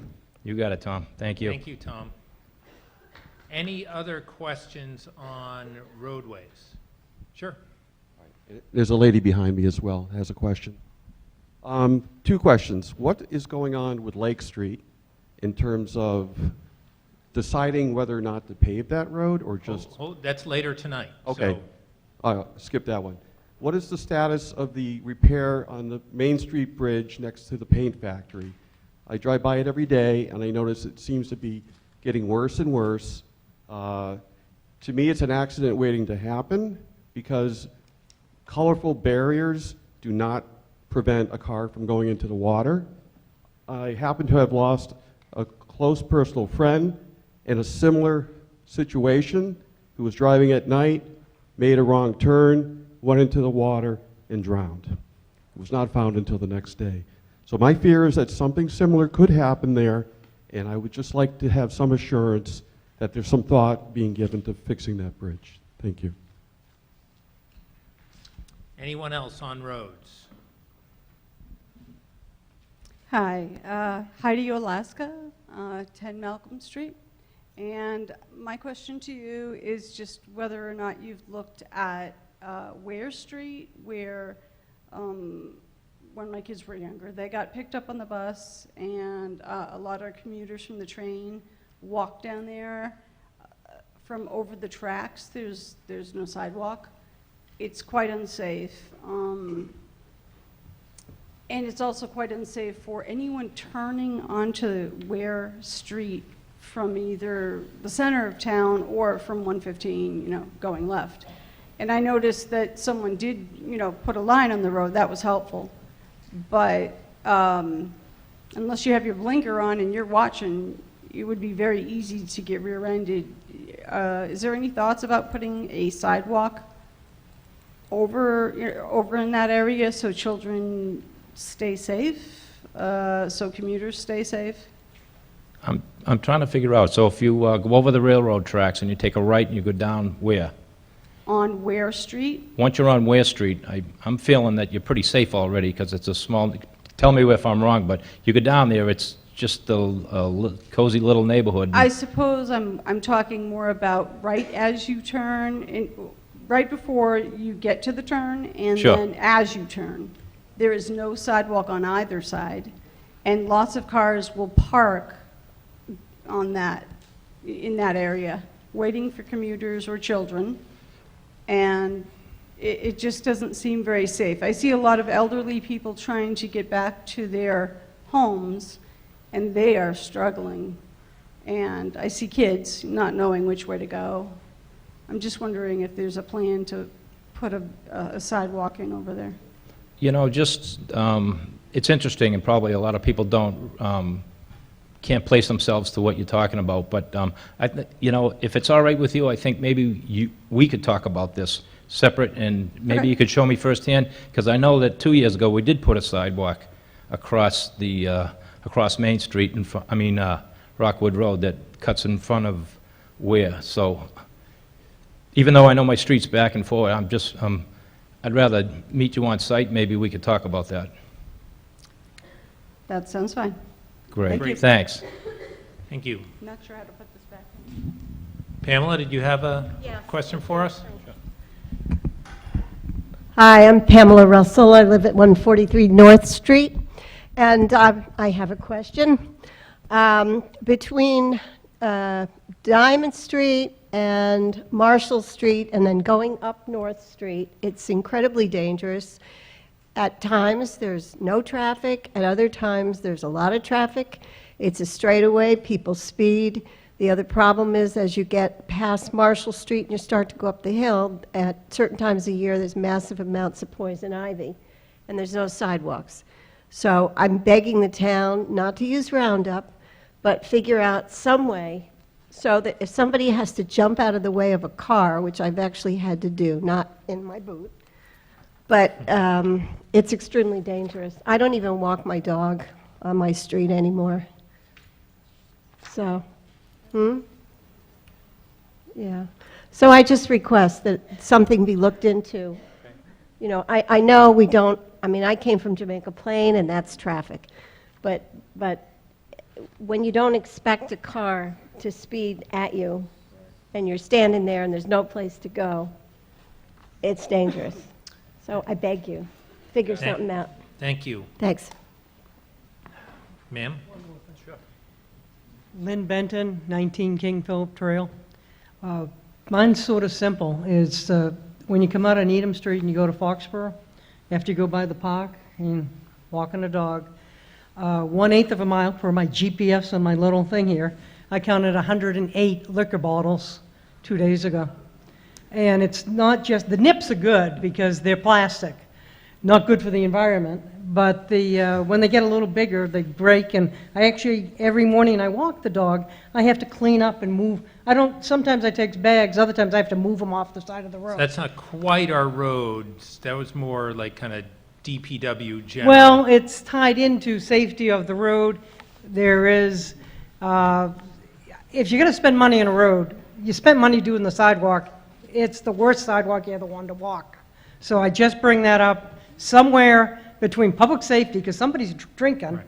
I'm 108 I'm just trying to keep Yeah, it- I understand, right. but I'm just bringing it up. When we tie this stuff in, it's about 3 departments tied in. Great. Safety, cleanup, and road. Thank So- you. Could I come up a second time and I'll make it fast? Sure. Okay.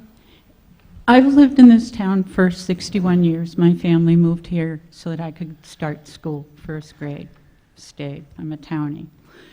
North Street never was ever supposed to be the street that it is now. When we moved in there, it was dirt covered. It was rural Route 2. And the only people coming down it was my bus driver every day and the mailman. That was it. It is called North Street, not because north, south, east, west. It is North Wrentham going back to colonial days. And it was never in a million years supposed to become the busy road that it is now.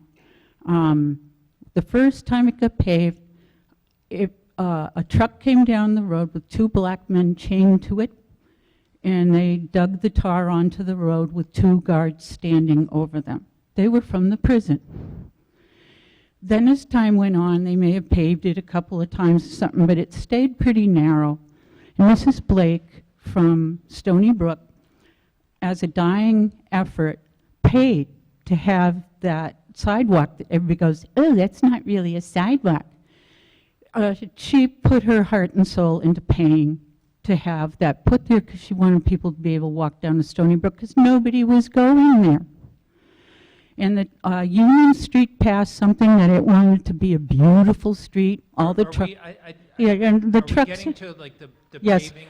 Yeah, the point is, everybody wants it straightened out, everybody wants it widened.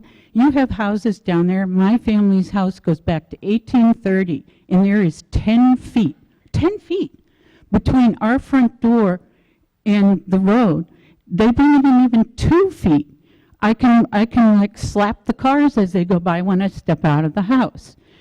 I don't think people have a realistic expectation of what North Street should be or how they're going to do this, and I'm really hoping that the town is just kind of judging what it's trying to do at this point, because there are a number of historic homes there, and to widen the road even 2 feet on their side is devastating. Thank you. Thank you. I think we are ready to vote on Article 10. So this is our Chapter 90 funds. All those in favor say aye. Aye. All those opposed? The ayes have it. Article 11, our annual revolving funds. Mr. McDonough.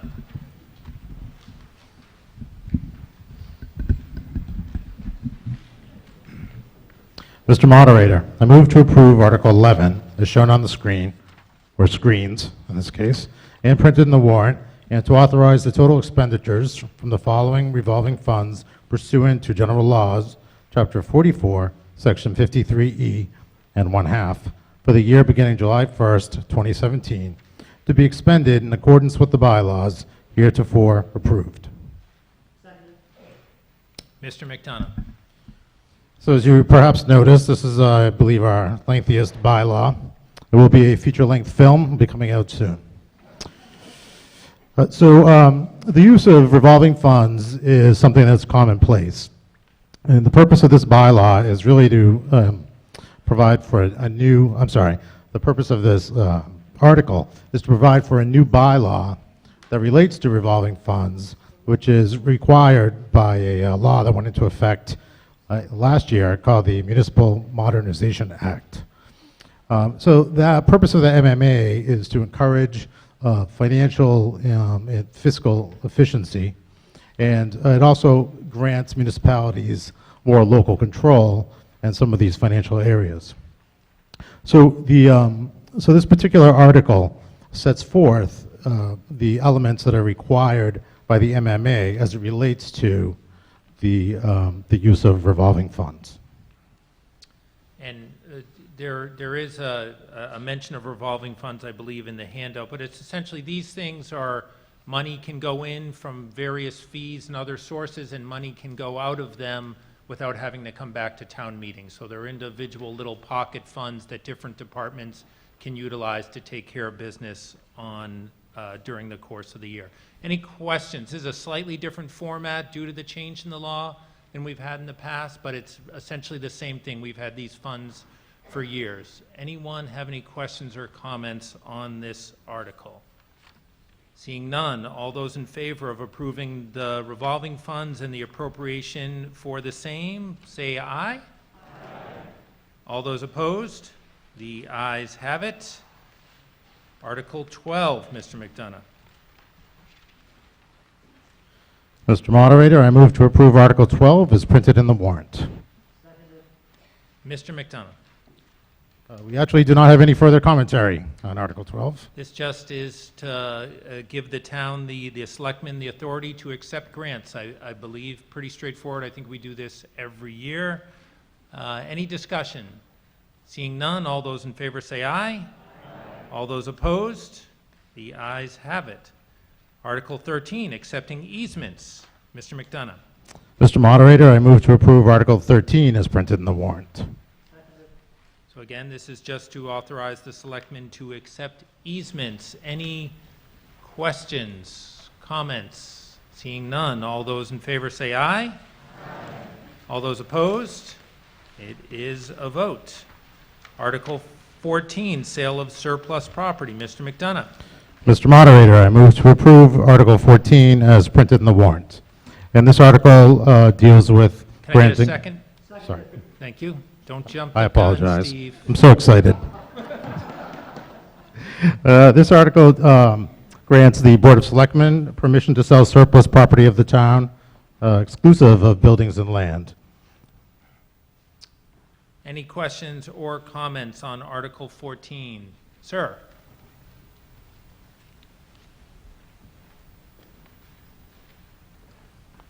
Good evening. John Zappola, 12 Village Green.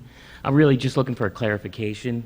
It seems with the really recent spike in development, particularly fueled by the 40Bs, that it's hard to think of anything as surplus, so I'm looking for, in terms of land, it seems like... So this one isn't land, I believe. This is exclusive of buildings and land, I believe. Okay, so not excluding, just one... Right, and if there were, and town council can correct me, if there were specific parcels, say open space parcels, that we were going to sell, they would have to be specifically identified in an article. This is just routine surplus property, not buildings and land that the town may dispose of during the course of the year. Thank you. Any other further questions or comments on Article 14? Yes. Ma'am? Does that cover the forested area at the one between the school, Again, this isn't for the sale of any particular piece of property, real property. Mr. Hathaway. So this just generally applies to, we have an old police car. Boy, Todd was a good hire, I think. Right there. Outstanding. A little slow. This is if we are selling an old police car or old desk from the school, or, you know, it's generally things that are less than $5,000, you know, and it's not a whole lot of times. Sometimes the DPW will have items, equipment, but it's really things that are at the end of their useful life. They'll put it up on the website. They'll go through maybe some of the online services, Municipid, for example, and try and raise some money, but generally it's things that are in the hundreds of dollars, and we're just trying to move them along. It's not a lot. It's definitely not land, and it's not buildings. Okay. Thank you for the clarification. You're welcome. Thank you. Anyone else? Seeing nothing else on Article 14, all those in favor say aye. Aye. All those opposed? It is a vote. Article 15, the administrative budget for the Community Preservation Committee. Mr. Tomaszewski. I move to approve the article as printed in the warrant. Seconded. Mr. Tom, go ahead. This is a standard article each year to approve the administrative budget for the CPC committee. And it's about $20,000. It covers the cost for appraisals and other administrative costs. And again, for those that don't know what the CPC does, they manage a significant portion of funds that are raised through a surcharge on taxes, as well as some state money to buy land, to preserve historical resources, and to provide money for affordable housing, and this is their administrative budget. So, anyone have any questions or comments about their administrative budget? Seeing none, all those in favor say aye. Aye. All those opposed? It is a vote. Article 16, this is the minimum allocations for the CPA categories that I just talked about. Mr. Tomaszewski. I move to approve the article as printed in the warrant for Article 16. Seconded. Mr. Tomaszewski. This, again, is a standard article each year, and it is, as Mr. Talman just mentioned, it's the minimum allocation, 10% for community, 10% for open space, 10% for, I'm losing it here. Housing and historical, I believe, are the other open space two. housing, affordable housing, and historical resources. The rest is put in an undesignated area. It could be used for anything. And this is a requirement of law that we have to do these set-asides every year. Anyone have any questions on Article 16? Seeing none, all those in favor say aye. Aye. All those opposed? The ayes have it. It's a vote. Article 17, irrigation well for fields from the Community Preservation Fund. Mr. Tomaszewski. I move to approve Article 17 as printed in the warrant. Seconded. Mr. Tomaszewski. This is an article that will put a well in at the Freeman Centennial School to put a well in for the irrigation of the fields there. Last year with the drought, the fields are pretty much destroyed. And this well would be not on the town water system, and that they're getting some funding from the various sports programs.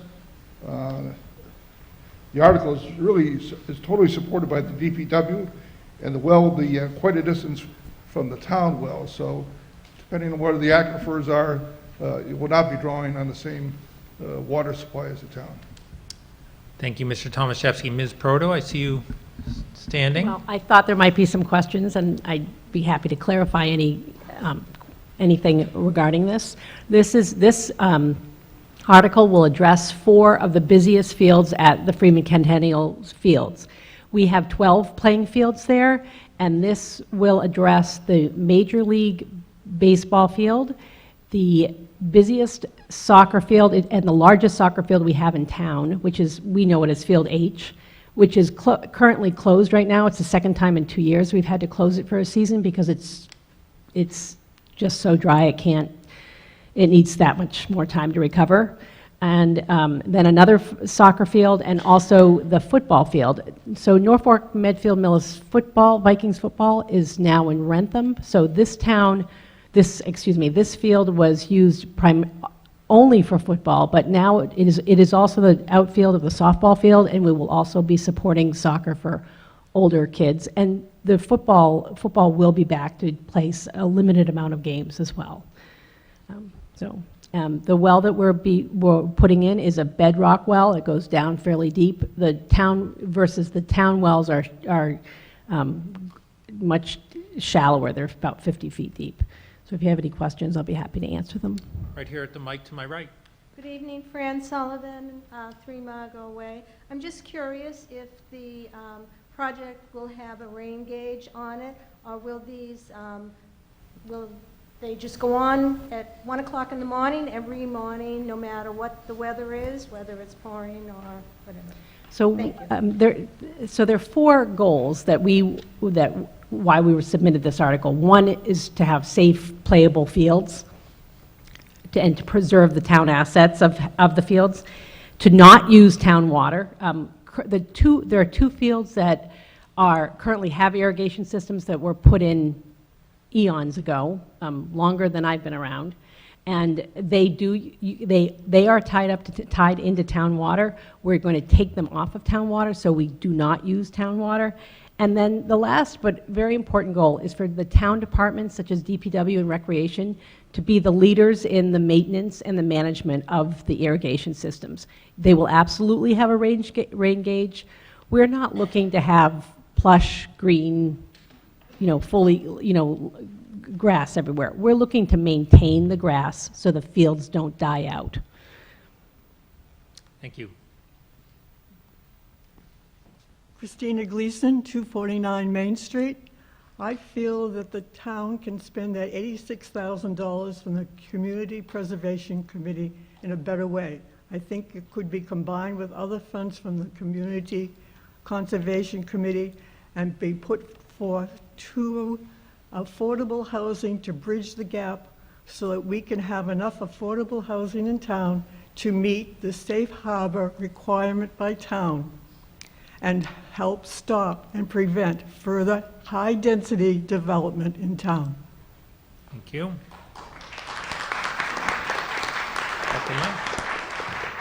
Hi, Kristen Balish, 15 Kingsbury Road. I agree with the former commenter as well, but I also have some questions around, you mentioned that some of the funds will be met with some funds from the sports teams and the school. Can you give clarification on how much they're putting in versus this amount? Ms. Proto. So the funds will be, we're receiving $7,000 from baseball, and we're receiving another $1,000 from the Soccer Club of Norfolk, who doesn't even use the fields at Freeman Kennedy. They just know that it's an important project, and so they're actually giving us $1,000 as well. There are not any funds from the school. The Norfolk Recreation, we support and maintain the fields at Freeman Kennedy. Even though it's at the school, that's our job.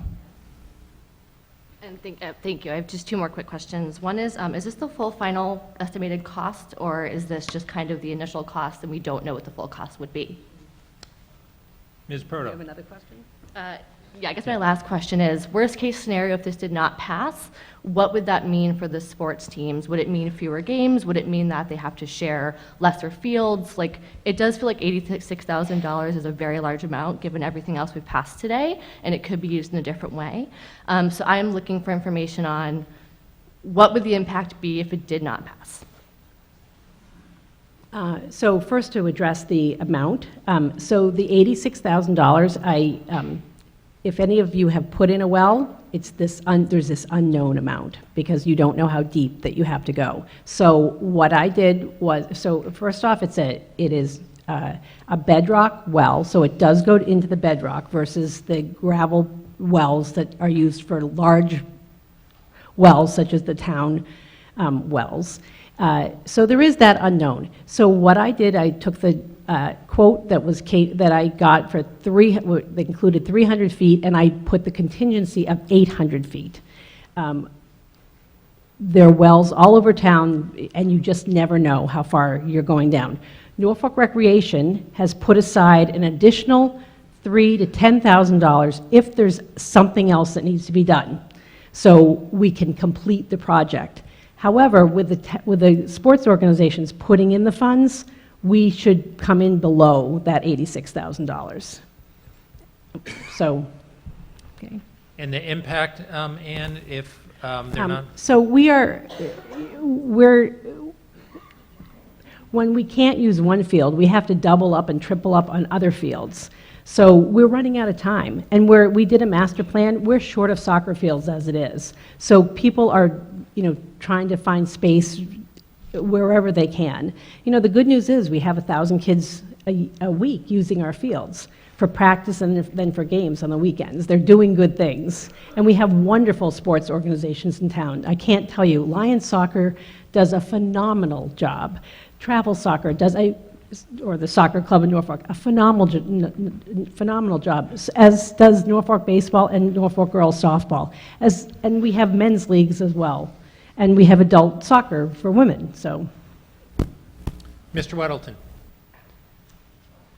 Thank you, Mr. Moderator. John Weddleton, 7 Trailside Way. A couple of questions, Ian. First, have you figured out the capacity needed to support 5 ball fields, gallons per minute? Yes, it's 4 ball fields, and we are looking to get we can live with 60 gallons per minute. We get 60, that would be okay. Ideally, it would be 70. So we're going to put in a 7-inch. You're looking to get how many gallons 70. per minute? 70? Yeah. All right. As someone that's done bedrock wells for 15 years in this town, first of all, many times we go down 400 or 500 feet, usually 400, and get a gallon per minute. And hydrofracking normally brings it up to 4 gallons per minute. You find out that when you do a bedrock well and you go down more than 500 feet, it's ineffective. So basically, you've got a well not usable because pumps can only go down 400 feet, no more. If they go down further, the strain on the pump to pump the water that high burns them out in a short amount of time. Plus, the electrical cost is significant. So I just make sure you realize that when you get into this well digging, I mean, for the gallons you're looking for, which is substantial. And as I said, I've been doing them in this town for 15 years. We've never got one more than 5 gallons per minute. And after hydrofracking, they could go up to 7. So it's a high output you're looking for. And the functioning here of the price, I don't see how you could possibly even come into the realm of what you're going to need, because you could end up going down 2 or 3 wells and have them not produce anything near what you need. So we have a well at Pond Street, and we are able to produce the amount that we're looking for, and I understand. So, and I understand that, wells can produce different amounts. I know at my house, I get 30 gallons per minute, and we went down about 375 feet. It's really, there are well people that are better than others, and there are good well people out there. We have the people that I've been relying on for information, for the irrigation company. They're at Fenway Park. They're at many large, they are sport irrigation companies. They are not residential companies. We are relying on people that do specifically put in wells and irrigation for this type of systems. My understanding is in the well Just production. if we could just not have so much back and forth, Mr. Weddle. Okay. So. Just my understanding, I'll leave this last comment. My understanding in the well production area, a well company cannot tell you how much you have to go down, what your gallonage output. And unfortunately, and I don't support or dissupport this, but when you dig in one part of town or one side of one street, it does not necessarily say that the gallonage on the other side will be anywhere in the same realm. Thank you. So I would agree with a statement that he said that you can't, that a well company, any well company that tells you that they're going to get a certain amount of gallons at a certain depth that's not right. That's why I did add contingencies, and the well company is not saying anything other than this is what we need to do to get to get the water that we need to get. Thank you. Question over there, and then we'll go back to this mic. John Newhibian, Knoll Drive. I almost said Needham Street. That was the old address.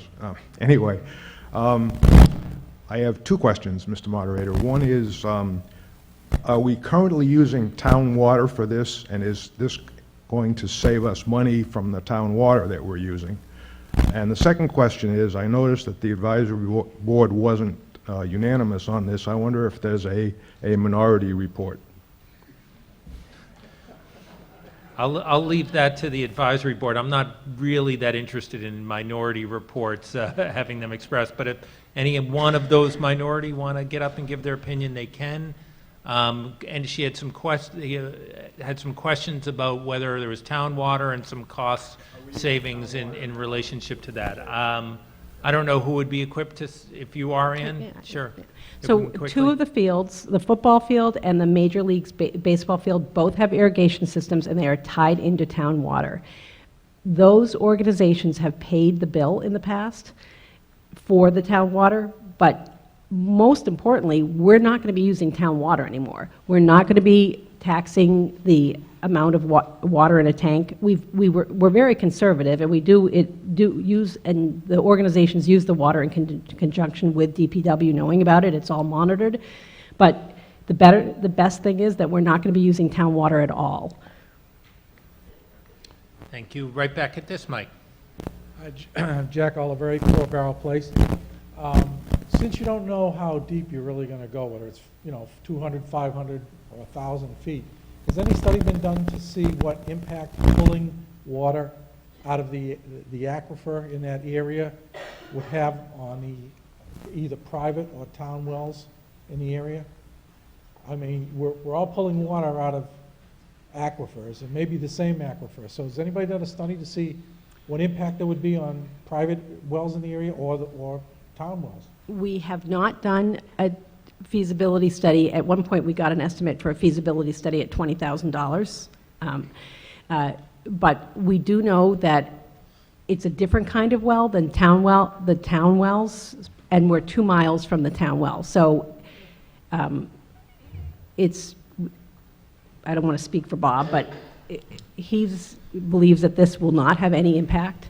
And we've also addressed this with people that have put in wells before, and we've asked them. And specifically, it's because it's really 2 different types of wells. One goes down much further than the town wells that we have. Mr. McGee, if you can add any clarity. Just because that was a real good question, I'm in support of this well. It's one well where there are 275 wells to 300 wells in this town for one residence. And the way I see it is, she's going to put in, is it 2 wells? It's one well, and it's going to serve 1,000 kids, and there are 2,000 parents, and it's just a greater bang for the buck. But when we dig for a well, a municipal well, we'll go down with a much bigger trunk line, and our 2 wells, as Ann mentioned, are only 50-something feet down. But in that process, that's why you're going to come up with $1 million and $2 million sometimes to get a town well in, because they do studies on the surrounding ponds, wetlands. They put piezometers in the ground, which are just wells that they do, and you spend thousands of dollars before you even get to the start line just to measure when they're drawing on their pump test how the water goes down and how it affects it. But that's to supply 10,000 people, 2,000 people with water, and I just don't think that it's a worthwhile effort. But I do. That's a great question. But I think if you asked 1,000 professionals, 900 would say wouldn't be necessary. Good question, though. Okay, just trying to see who might be next. Peg, it looked like you jumped the line over there. I moved along. Okay, go ahead.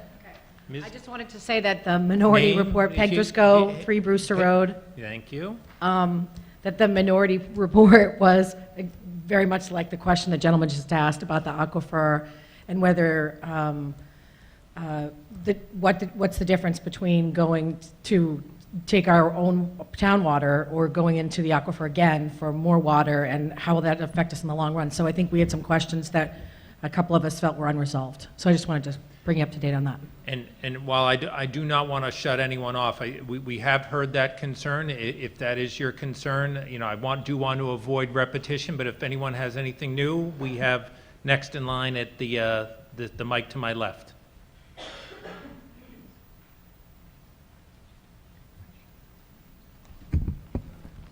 Hi, Heidi Olaska, 10 Malcolm. I just wanted to know if there is any money in place if something happens to the well, or if something happens over at Freeman Kennedy, that, like in the leaching fields, anything. Because when the school was put in, we had a real problem with water rising over on Malcolm Street. And that affected at least 3 houses, including mine. So do you have any money set aside for that? We have a revolving fund for field maintenance, and we also, recreation also funds our, we don't have any town money, but we have revolving fund money that is planned for any type of maintenance that comes up. The same thing that we do for any maintenance at the Pond Street well. We take care of it. Thank you. To my right. Chris Lopes, 23 Long Meadow. Mr. Moderator, I request that we move the motion. Okay, thank you. I want to just hold that there. If we have 2 speakers standing over here, did you have anything new, or are we okay with getting to the question? If you have something new. It's not really new. It's just I can't understand community preservation being spent for grass. Okay, thank you. We have had Mr. Lutz standing over here patiently. No, go, it's okay. Mr. Lutz, something new.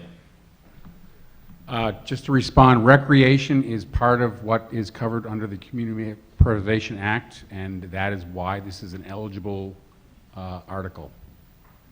Ms. Rubirosso. Howdy. So I have a I have a question. My father was in the garden products and pesticide business for years on Long Island, and there were lots of ladies that got breast cancer. So I want to find out if you're using an aquifer and a well, right? I know it's a free country. People can use Roundup if they want. What is used on the fields? Can we, I just don't want to get astray. This is about the well. So I know, but we're digging a well. I know you know, but this is about a well. And if you have a question about their field maintenance or anything else, there was an article for it. I do not want to get into what they're putting on the grass. This is about the water. So so there was a question about a study being done. As far as was there a question about a study being done? We didn't do a study. Because it cost $20,000. Will we ever do a study of the aquifers in this town? Oh, that's not what the study was going to be. So Oh, okay. a little far afield. There's always water projects in this town, and I can promise you that Mr. Hathaway is probably doing a lot of studies and looking at a lot of things. Are we going to have the new another well. question about aquifers and wells and water tonight? Unless there's an article for it. We're talking about an irrigation well for some playing fields, so I think we're good here. And I'm not seeing, so I don't think we have to take a vote on the motion. You weren't standing, Tracy. Look, I'm going to allow Tracy to one brief comment. Ms. Malloy. Tracy Malloy, Strawberry Lane. I just also agree with some of the concerns that we have a lot of issues in town, and spending $86,000 on this seems kind of ridiculous to me. And if we really need it, then I think the sports team should contribute more money. You mentioned that we have 2 soccer groups, and they're contributing $1,000. That seems pretty minimal to me if they're the ones that are going to benefit from it. Thank you, Ms. Malloy. So I think we are ready to vote here. So let's take a vote. So this is it a majority vote, community preservation money, which is not new taxation, for an irrigation field. All those in favor say aye. Aye. All those opposed? No. I'm going to do a show of hands. All those in favor, raise your hand. All those opposed? The ayes have it. It is a vote. How do you know? Did you count everyone? How do you know? Because I'm looking out in the audience. If 7 people want to rise, I'll appoint some tellers, but it looked pretty clear to me. Okay. Article 18. It is my understanding that there's going to be a motion to refer this for further study and for no action tonight. Is that correct by the proponents? I think the proponents were here. This is the proposed noise bylaw? Yes. All right, so if I could just get, I'll make the motion from the stage here that we refer this for further study, which means that we're not going to be voting on it for tonight. It's my understanding, we conversed earlier today, that there's going to be some more work on this. So if I can get a second on that motion. Great. So please come down to a mic and tell us what's up with this bylaw.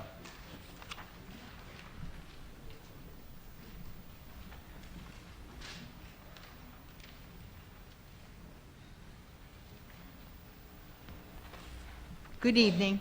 My name is Karen Clark. I live on Seekonk Street, and I'd like to thank Jay Tallerman for the opportunity to address the group here tonight. On behalf of the members of the Noise Control Bylaw Group, we have collectively agreed to table Article 18, entitled Noise Control. The Advisory Committee's feedback suggests additional work needs to be completed in an effort to produce an enforceable noise bylaw that will be acceptable to the town and its citizens.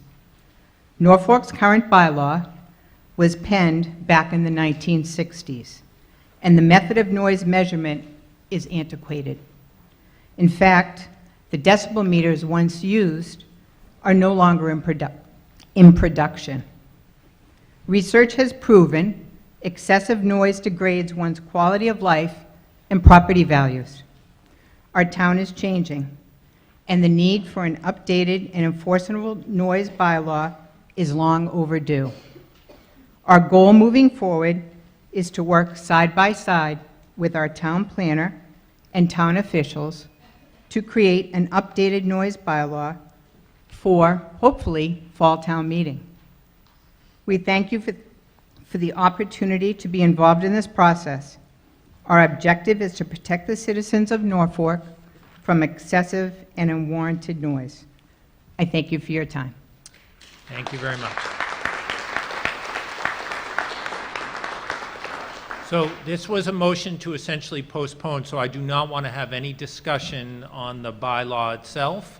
If anyone has any questions about the process of postponing to a future town meeting, let me know. Otherwise, I will take a motion. So all those in favor of postponing this for further study, say aye. Aye. All those opposed?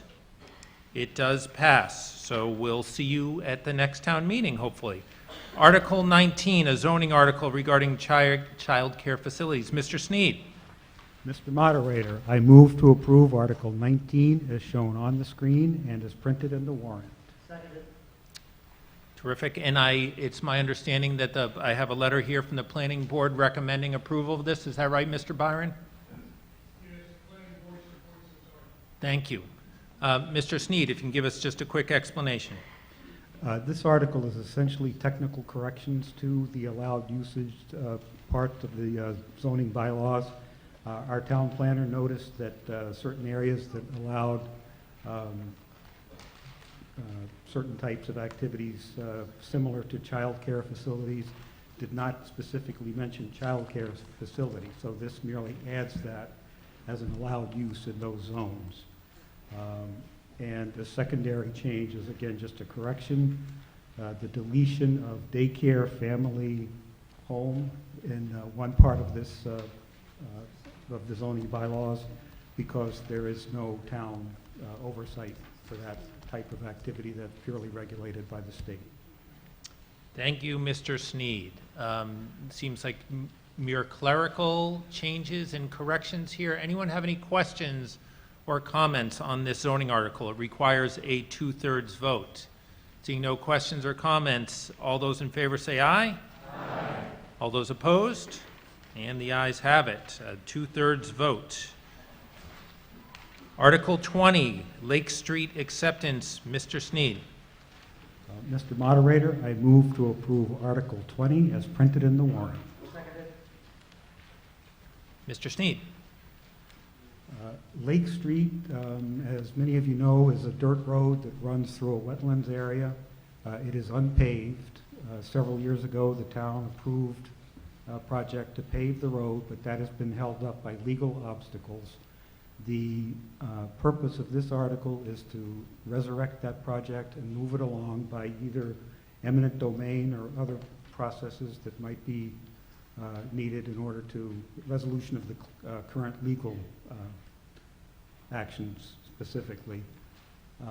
And secondly, actually, was there a secondly? No, there is no. And that was the end of it. It's merely getting the town back into the game, getting Lake Street paved, and doing whatever's needed by way of eminent domain or other legal action to clear the path to getting that done. And just to clarify, Mr. Hathaway, if I might, there's no appropriation under this article to be associated with that eminent domain? Okay. So this, because it involves potential eminent domain taking of Lake Street, and for just kind of the shorthand here is, this is the town's effort to make Lake Street a public way so that it may maintain it as a public way. Is that right, Mr. Hathaway? Yes. So that's what you'd be voting on. It is a 2/3 vote. Any questions, comments on Lake Street? Right back there behind the cameraman.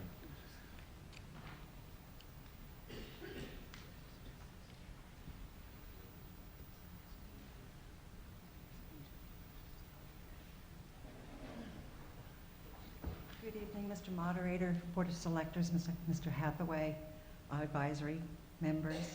My name is Elizabeth Maitland McCormick. With my husband, Ed McCormick, we live at 51 Lake Street, the big antique house overlooking the lake, for those of you familiar with it. I am very sorry that Ed could not be here tonight.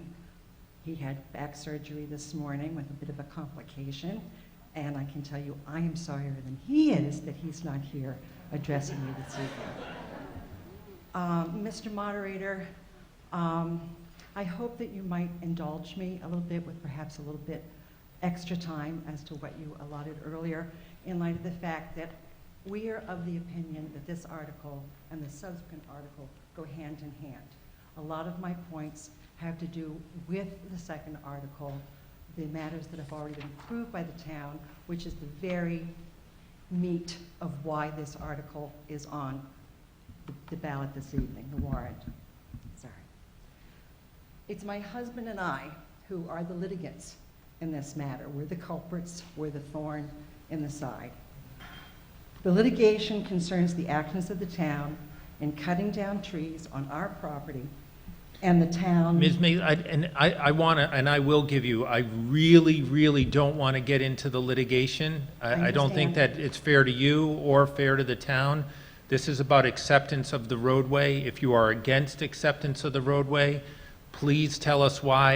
I really don't want to get into the other disputes that you may have, but as to the acceptance of the roadway or making it a public way, if we could confine it to that, I'll give you the time you need. I think that is fair, but I think it is also fair that the history of why there's litigation I is am important not going to get into that as to tonight. what happened I am and not. why this article is on. We're not going the to warrant. discuss that. We're not. This is the town's efforts to, and it's, I know that those disputes have a time and place. This is an effort to make the roadway a town way. If you are against that and there's reasons for that, you are more than welcome to say that. I really don't want to get into what happened in the past, and I'm not going to go there. Thank you, Mr. Moderator. In light of the fact that this article is on the warrant, specifically because of the litigation, I do take issue with it, because I think it is important that our neighbors understand why we're here and why it has come to this. In any event,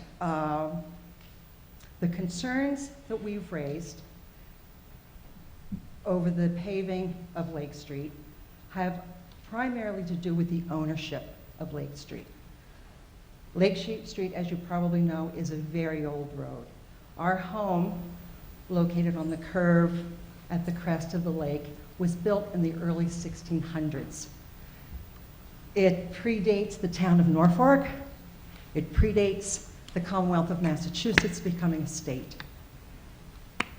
When that cart path was constructed, it was probably constructed by the owners of our home, as it was a working farm, and they used that roadway to harvest and ship out the watercress that grows in the brooks along Lake Street. To this day, there is still watercress growing in those brooks. We took issue with the town who were removing trees on our property. We asserted our ownership rights in the road. We asked the town repeatedly to show us how they own the road. That has not been shown. I think this article, in its essence, being brought forward like this, concedes that the town does not own all of Lake Street. I'm not saying they don't own a portion of it, but I'm pretty confident they don't own the portion where our home is located. Our property, we own property on either side of Lake Street. That means we own to the center line on both sides, we own the road. We don't have a real issue owning some dirt of a road. Our issue with ownership is that if the town wants to pave Lake Street, it creates a substantial liability issue. It will create a very dangerous road. We do not, as property owners, want that liability. We also don't want the road. It's going to be a substantial liability for the town. But we have other reasons why they shouldn't take the property. It seems sort of a backward way of getting something that shouldn't be happening to begin with. And I will skip the bit of the history that I think would explain our position to you.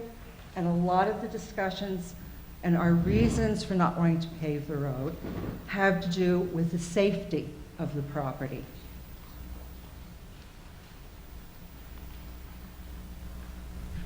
The road is beautiful.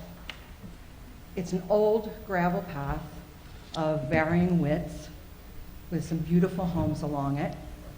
The problem is this road was not designed, these homes were not designed in accordance with a typical subdivision plan. We don't have a typical front yard. Our setback from the road, the traveled surface of the road, is probably 20 or 30 feet. A cistern, which is our water supply. We don't have a well. We don't have town water. We have a cistern that is fed by the brook that feeds that lake. That cistern is located under the garage, which is probably less than 10 feet away from Lake Street. Paving Lake Street will create some worrying circumstances regarding our well and regarding some very unique features of our property. You may have noticed there's an absolutely magnificent buttonwood tree in the front of our home. That tree is probably older than the house. Excuse me. That tree measures 217 inches in diameter. It's massive. Not too long ago, the town came to us and asked if they could remove a branch of that tree. They wanted to present, I think, a walking stick or a cane to one of our oldest residences. Of course, we obliged. It's a magnificent tree. We have some serious questions whether a tree that old, with roots going the entire way under the road onto the lakefront, could possibly survive construction and paving. Because our home was built way before there was discussions of what public way or street, we're way too close to the street. There have been many accidents on our street. Fortunately, none of terrible personal injury. What happens more often on our street are pedestrians, children on bicycles, little boys coming to the lake to chase snakes, to find the snapping turtles. They're up and down the street, dozens and dozens of people every day. It is a sanctuary. It's a beautiful place. They're able to walk up and down that street and visit the lake at their pleasure because it's a safe, easy environment. If we could just, Well, as I say, this isn't a history now. I've honored your request. well, but no, this is- I mean, thank you for honoring my request, but we're well beyond the 5 minutes already, and the hour is getting late, and I know that I there's other understand. discussion on this, so if you could please kind of I bring will.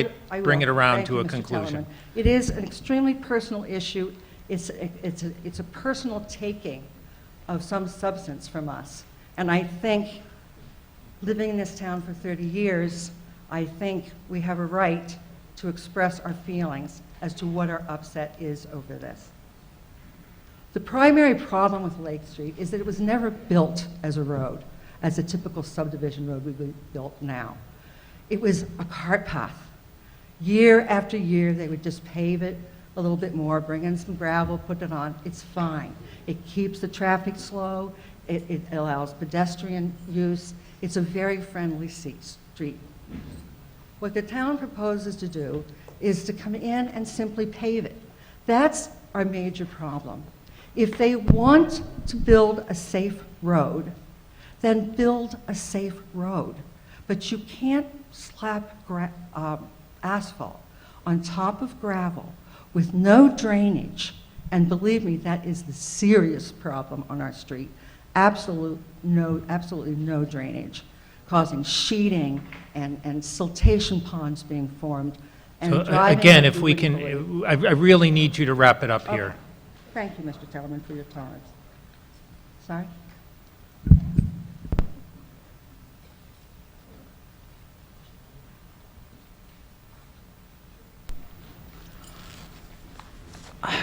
The long and short of it is, if you want to pave Lake Street, then we want you to take our property, because we do not want the liability for a road that is going to be wretchedly dangerous. There have been no plans put forth for drainage. There have been no plans put forth to construct a road. The only thing that we have seen is that they want to chop down approximately 70 trees, leave the stumps completely, not take the stumps away, and pave right up to those torn out trees. A street as beautiful as this, I think, deserves better. And if they're going to build a road, I think they need the oversight of the planning board, for whom I have a great deal of respect, and the Conservation Commission to oversee the construction of this road, not just let a town engineer come in and All right. decide We where really things should gotta, be. I apologize. It's obviously a very passionate issue for us. And my final point to you is this. This clearly is a money article. Money will have to be appropriated. there's no money in this article, so there is no money in the article. Well, if you're taking her property, there will be damages. That's up to the town to determine. That's why I Well- asked the question. I'm not going to get into a big debate with Okay. you. If we can get to the next speaker, I think Okay. we had one over here. I trust there'll be damages. That- And I would also Can we- suggest that the liability of the town will be the greatest cost of all. I urge you to defeat this motion. I apologize for my dry mouth. I'm very nervous, I'm very tired, and I'm very sorry that it has come to this, that we couldn't have conversations. Yeah. Thank you very much for your indulgence. Thank you. Question here to my left. Hi, I live at 40 Lake Street, and I've lived there for 24 years now, and it's become more developed. The condition that it's in now is more of a safety issue, and it's been that way for many years. A perfect example was on Monday, when our neighbor who takes care of his 100-year-old father needed an ambulance, and it hadn't been graded yet, and they had to take him out in an ambulance through all those potholes. On top of that, getting a police car, an ambulance, a school bus. I'm waiting for a school bus to go off into the pond. These big trees are falling left and right. The trees need to come down, it needs to be paved. My parents can't even visit me, I can't have friends come down with nice cars, and I'm in the middle. I can't go out this way or that way. Either way, I have to go through chaos. and it just needs to be done. Someone's going to get hurt. I've sprained my ankle. The kids go down there, they end up in a pothole in their bikes, or they're going to end up in the pond. And the 100-year-old father, he can't even walk on it anymore because there's so many potholes. Thank you. Mr. Lehan.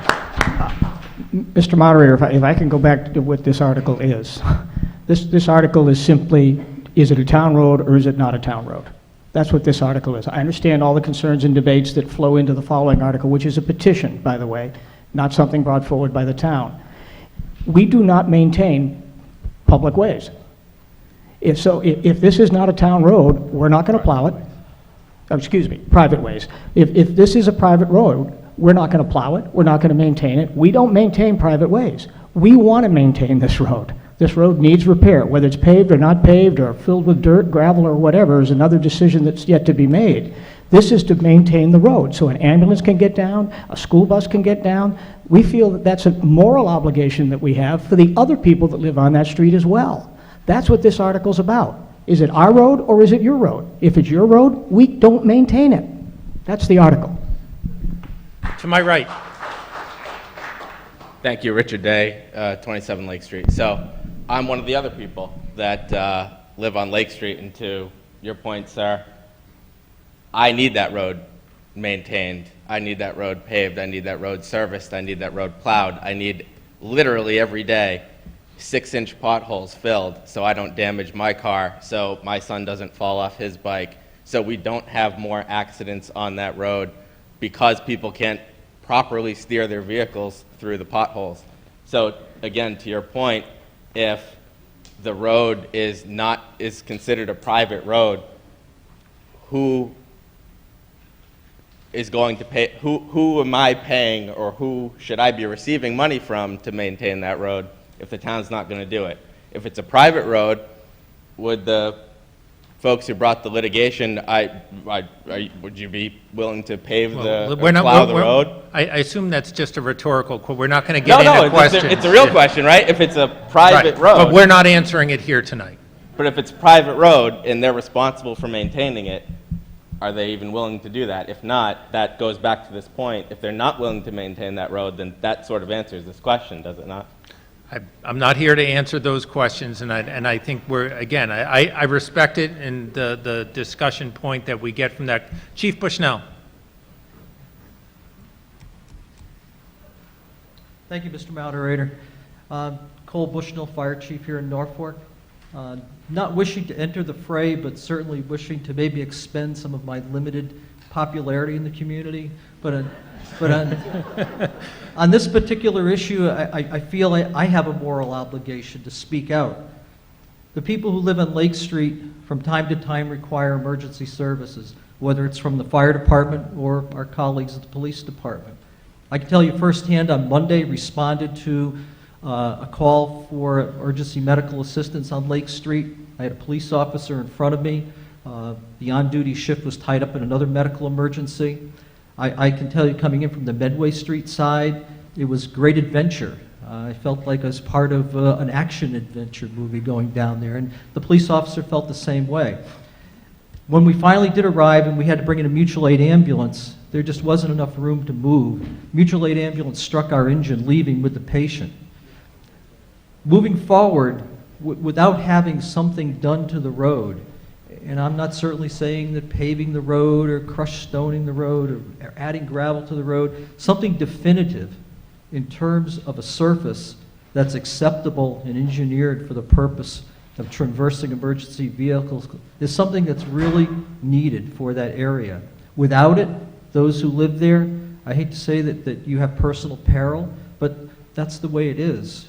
It's very difficult to maneuver even an engine, even an ambulance down there. Also, when we're treating a patient and we're trying to remove them from those areas, you can think firsthand, having driven over that road years upon years, what's happening to that patient as they're affixed to our cot in the back of the ambulance. Again, taking the position that solely from a public safety perspective, this is something I believe that is needed, and I think it needs to be thought out clearly by our town staff, and would certainly support the action that's been proposed here tonight. Thank you. Thank you, Mr. Bushnell. To my right. Chris Lopes, 23 Long Meadow. My question is, I have a question about this article, and you're asking, can the town or should the town take by eminent domain Lake Street? That's not the sole question. So let me just frame the question. Please. When the town makes a private way a public way, there's a multiple step process. It can end with eminent domain. The town has to declare, the voters here have to declare that they want it to be a public way. Right. And then following that declaration by this body will give authorization to the Board of Selectmen to either accept ownership rights or to enter into an eminent domain proceeding to secure those rights. So my question is this. There seems to be people on Lake Street that want it paved and people that don't want it paved. I'm not sure why they haven't just made an association and kept it a private road. But my question is, since there's ongoing litigation, is it possible that if we don't vote on this, that it's going to resolve itself anyway, and the town is not going to have to take any action and put itself in the crosshairs of future litigation by doing the actions of approving this article? My guess is the town's going to refrain from discussing pending litigation, but point well taken, right here to my right. And I think we're getting the pros and cons on both sides here, and I appreciate that. So with the hour getting late, if there's new information, then please. David Sherwin, 5 Lake Street, lived on Lake Street for over 30 years. That road's been maintained prior to this coming up for discussion and prior to the current highway department. They would come by, they'd throw a grader, push it across, drop the rock, each year in, each year out, not a lot of problems. And I don't want to become another like the young lady over there with North Street. I appreciate the road the way it is. Between my driveway and the stone wall across, there's 16 feet. A road requires 26. I don't know where that 10 feet is going to come from, and I just don't understand why we're even considering it. Thank you. To my right. Donna Jones, North Street. The article has from station 12 plus to 42 plus. Does that cover the whole street? Can anyone answer that question? Mr. McGee?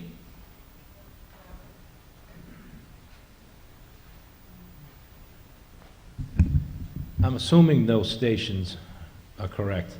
I did the math and I maybe a little... I hope so. seeing that's what we're voting on. Well, there is a section, I think there's the first 1,800 feet, give or take, from Main Street in is an accepted way. And that, that street is that's paved, but you wouldn't know it because the pavement is so bad. And it's undersized too. And, but, I hope that answers your question. Question over there? Oh, 2. Yes, Matthew Flynn, 26 Frederickson Road. My question is seeking a point of clarification. Is it my understanding that in no time in Norfolk's history did they ever legally own Lake Street and subsequently abandoned it, at which point you would only have to rededicate it, or has it been proven that Norfolk has never legally owned this road at all? I think it's safe to say that there's a lack of clarity or dispute at the very least over the ownership, and the eminent domain proceeding would clear that up. Is that correct, Mr. Hathaway?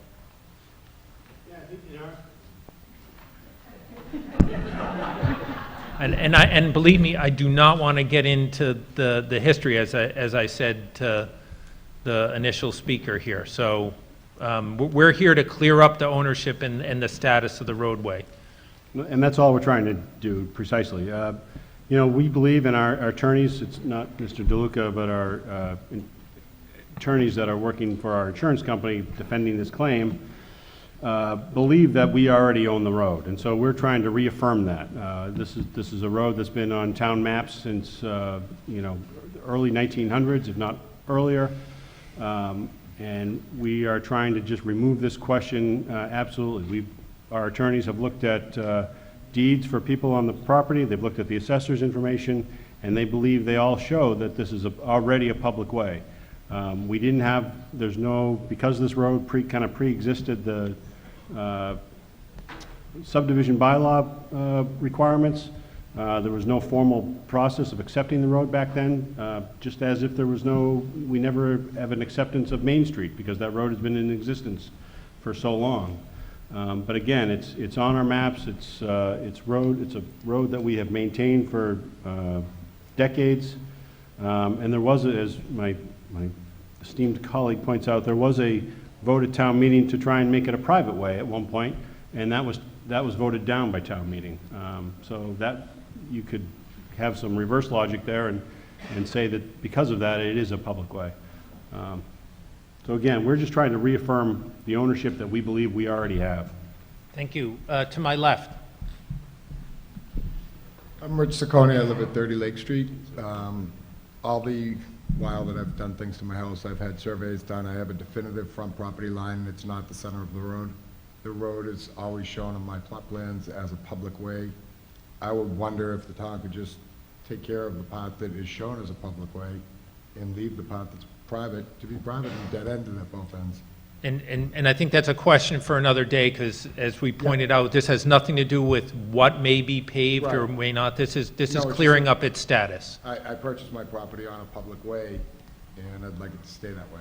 Perfect. Thank you. Okay.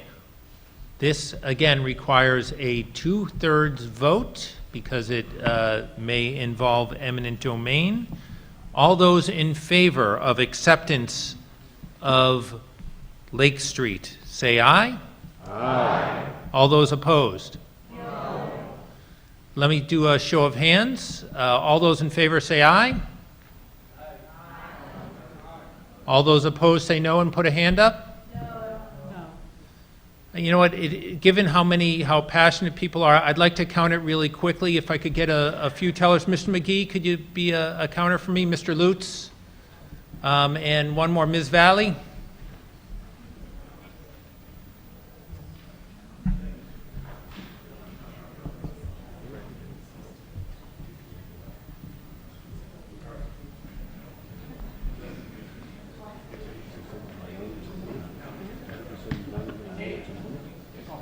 Go over there.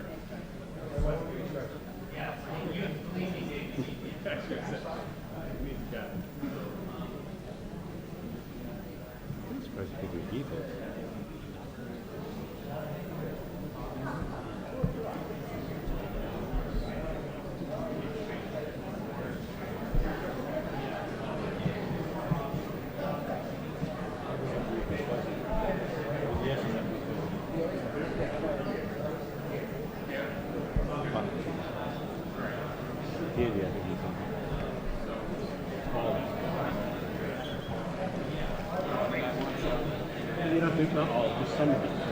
Thank you.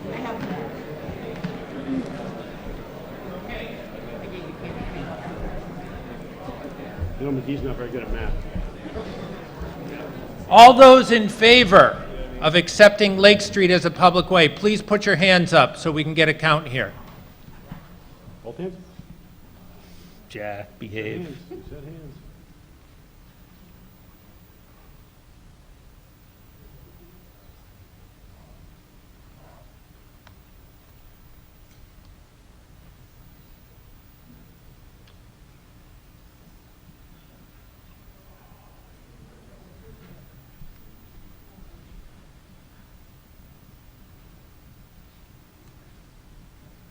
Five.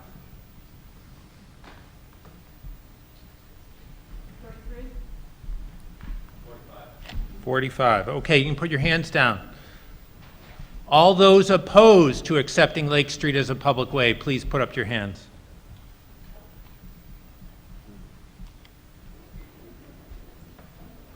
(103) Did you get? 103, right?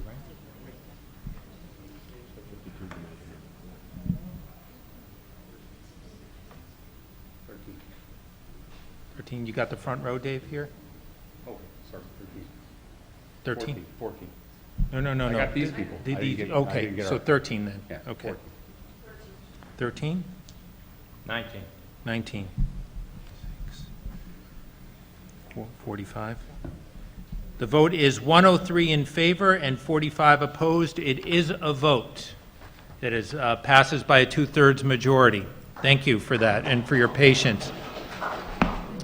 Okay, Article 21 is a resolution regarding pursuing Lake Street. I'm wondering if we even need it at this point. Is there the petitioner for Article 21 present? Is that you? Do you want to take a motion on it, or are you willing to pass over, given the vote of the previous article? Okay, so there's a motion to pass over Article 21. All those in favor say aye. Aye. All those opposed? The ayes have it. We pass over Article 21. Yes? For Article 21? Okay, we just took a vote on it. Okay, so what is your substitute motion?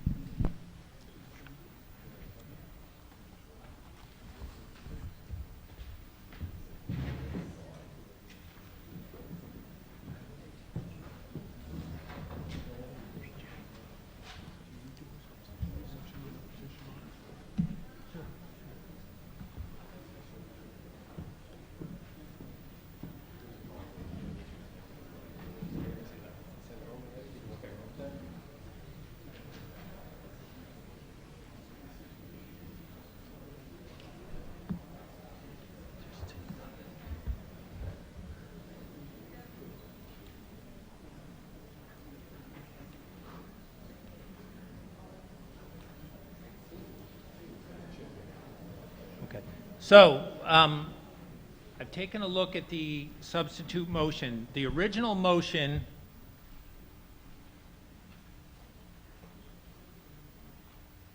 reads as follows, or the original article reads as follows: to see if the town will vote to take all necessary steps to confirm or receive the right to improve and pave Lake Street. Period. Approve funds to take all necessary steps to pave the now improved gravel road as Lake Street in Norfolk.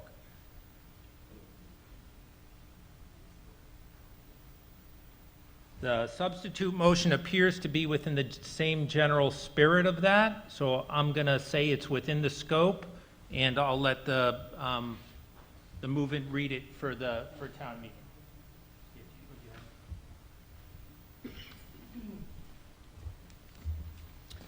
Thank you, Mr. Moderator. Heard you loud and clear. The town will own the road. That is perfectly fine. We simply ask... We need to read the motion.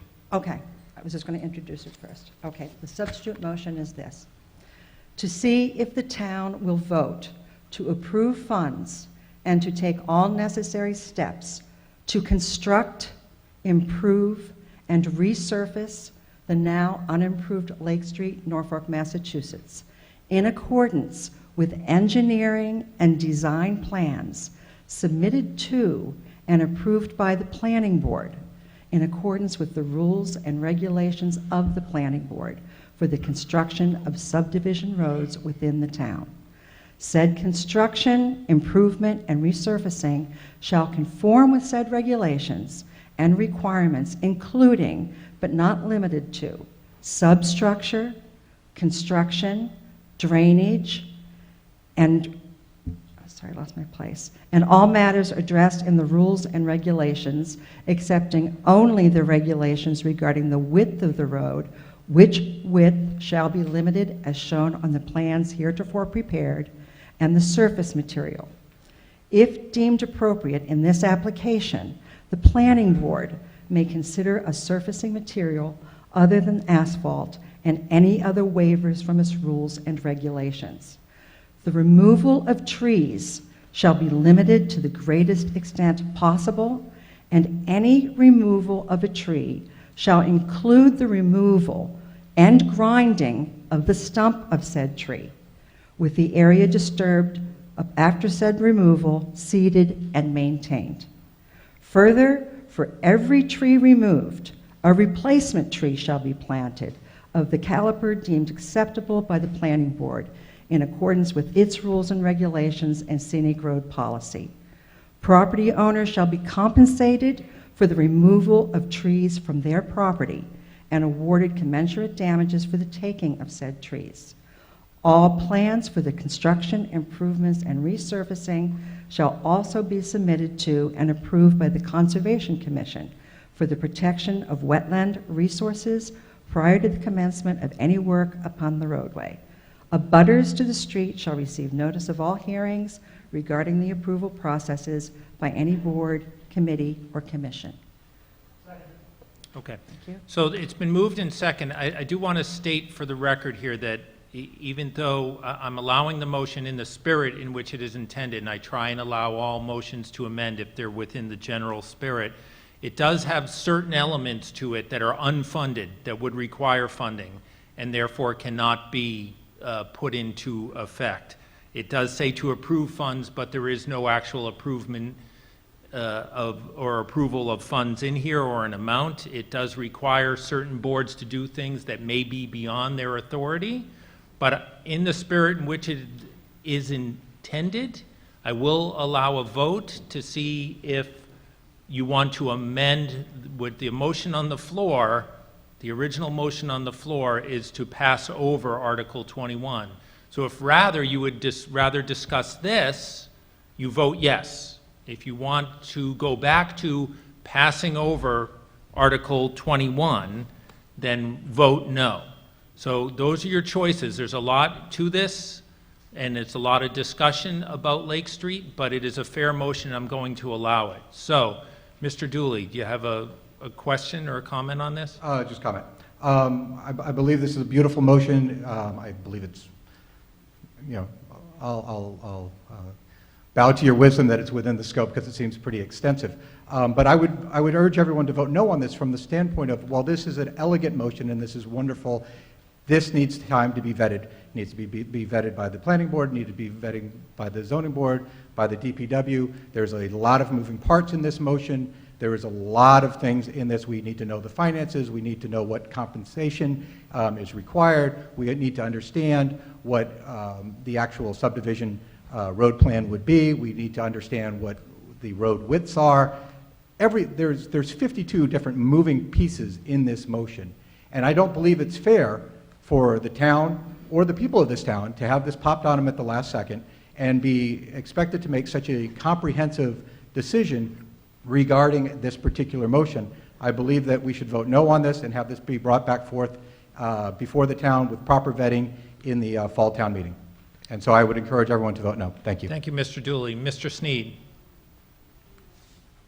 Patrick Sneed, 19 Frederickson Road. I would second what Mr. Dooley just said, and in addition, point out that there were a couple of points in this substitute motion that would limit what could be done pretty significantly, particularly the constraint that the road could not be widened, and also the requirement that homeowners be compensated for removal of trees and so forth. I don't know if that's standard practice or not. If the road was widened where I live, if I lost a tree, I don't know that I would be entitled to or expect money. So again, that needs to be answered. Thank you. So right now we have a motion to substitute. So I don't want to get down too deep into the merits of this. Mr. Dooley made some good points. Mr. Sneed did. The question on the floor is, do we want to substitute this for the other one? Sure, Mr. Weddleton?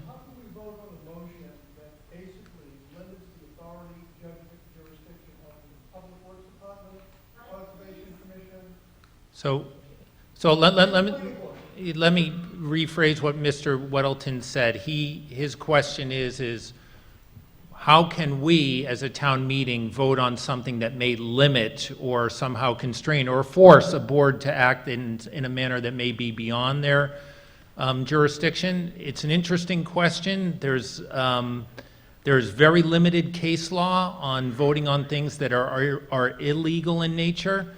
I think that it's true. A town meeting is allowed to vote on something that you may never be able to put in practice. I took a quick look through it without, again, taking a deeper dive. It's hard to tell what could be implemented or not implemented. Town meeting, however, can't overrule the law. So to the extent that this vote was passed, we did substitute.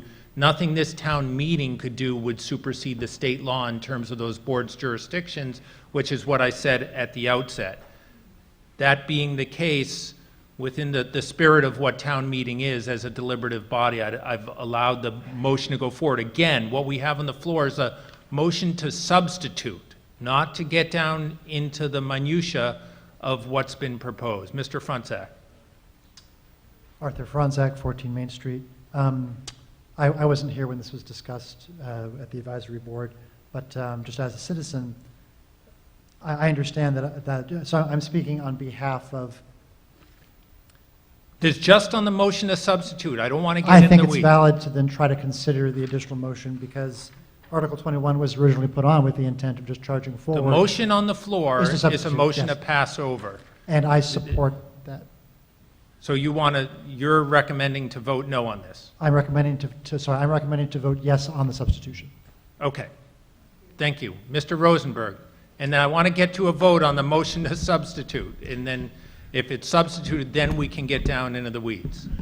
This is a question. The question is, excuse me, if we vote no on the substitution and with the idea that it would be brought back in at the fall meeting, is there a reasonable possibility that action will have been taken before the fall meeting that will make the reoccurrence of this at the fall meeting useless because things have already happened?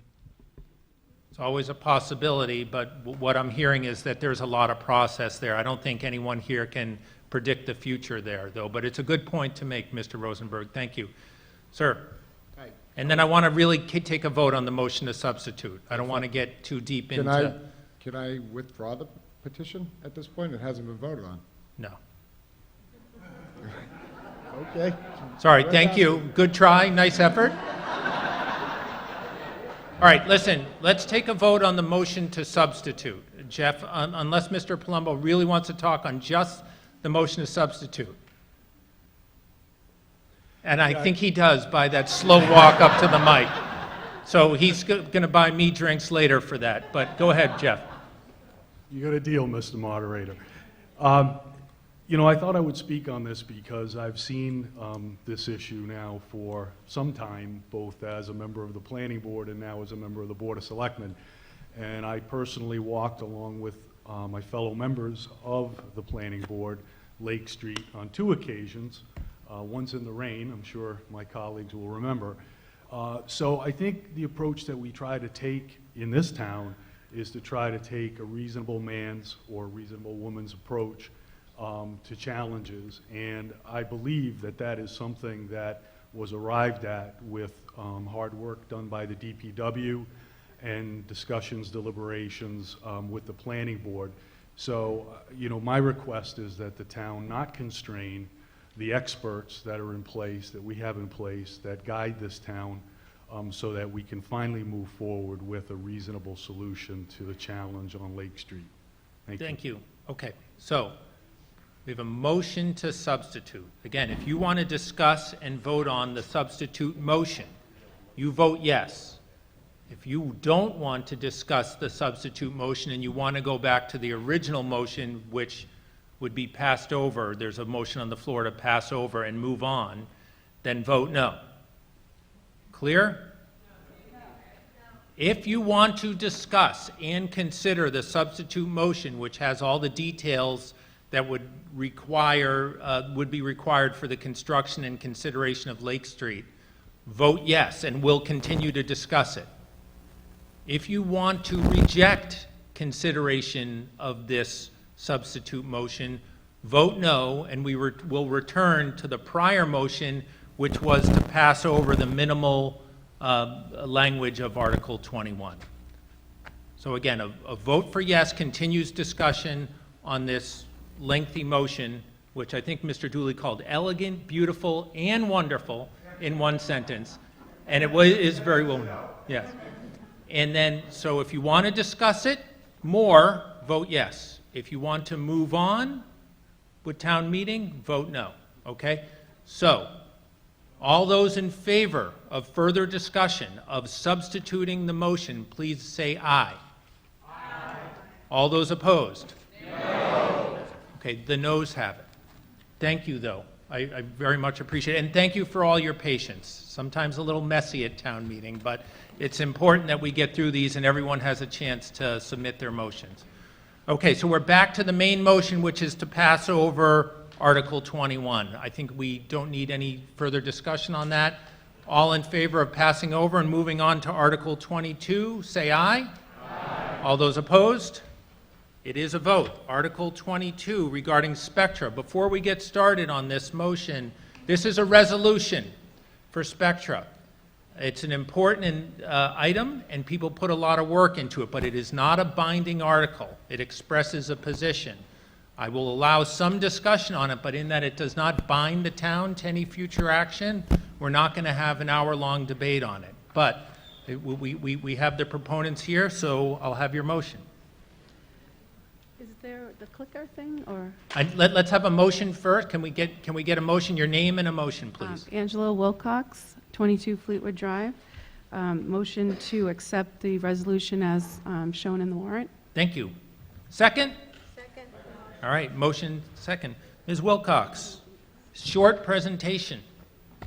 Well, since it's past my bedtime, and probably everybody else, I'll try to make it quick. So this is the resolution against the proposed Spectra Axis Northeast pipeline. And speak up so everyone can hear you. I'm sorry.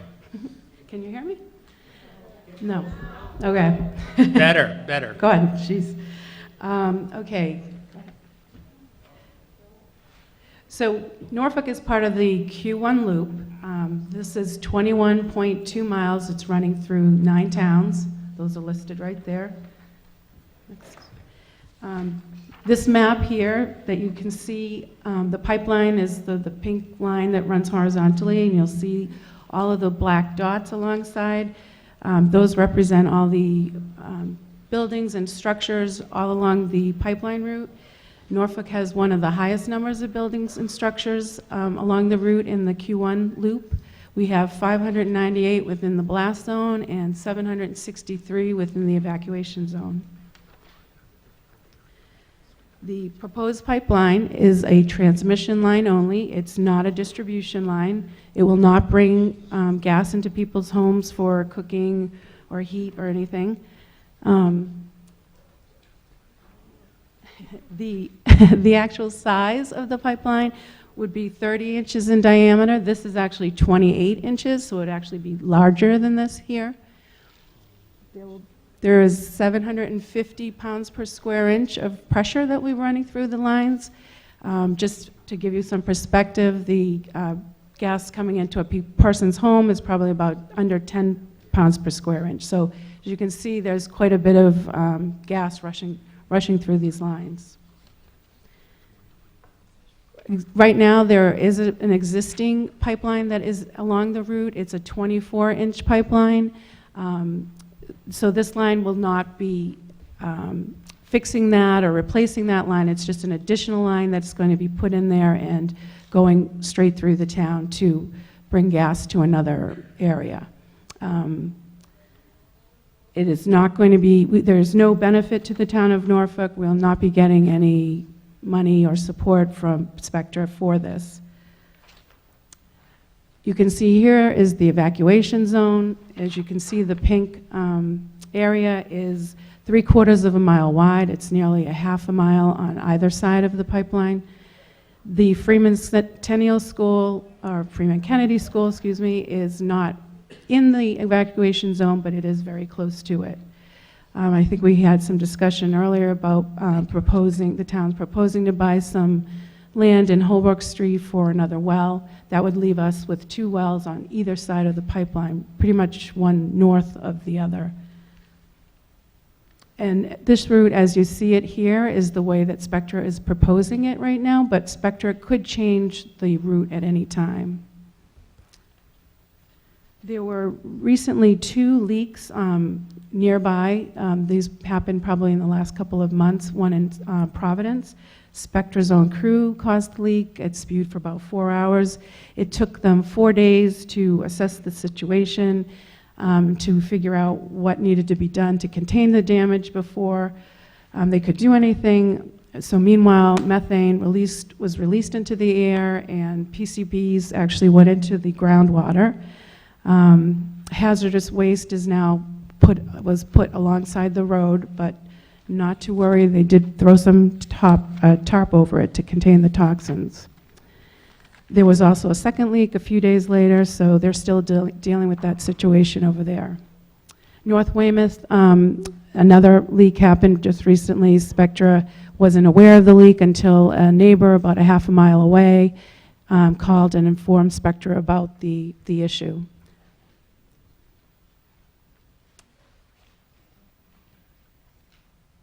Okay, so this one, I just put the image up here so you can see, get a good glimpse of what the area around the actual explosion looks like. So there's quite a bit of area that is affected when something like this happens.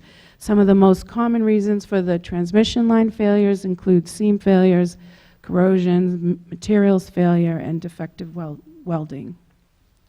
I'm going to turn it over to Fran. So, gas... Right into the mic, please. Right. Gas leaks cost American... Am I okay? Can you hear me? Yeah, okay. I said my name before, but it's Fran Sullivan. I'm at 3 Margot Way. Gas leaks cost American consumers billions of dollars. A recent study has shown in Massachusetts alone that there are up to 20,000 gas leaks. These leaks, the cost for these leaks is passed on to the consumer, the ratepayers. In the greater Boston area, a recent study has shown that gas leaks valued at up to $90 million were passed on to the consumers. Gas leaks eventually leak methane at every stage of the process, from extraction to transmission to distribution. Just remember, this proposed pipeline is not intended to fix or replace the current pipeline.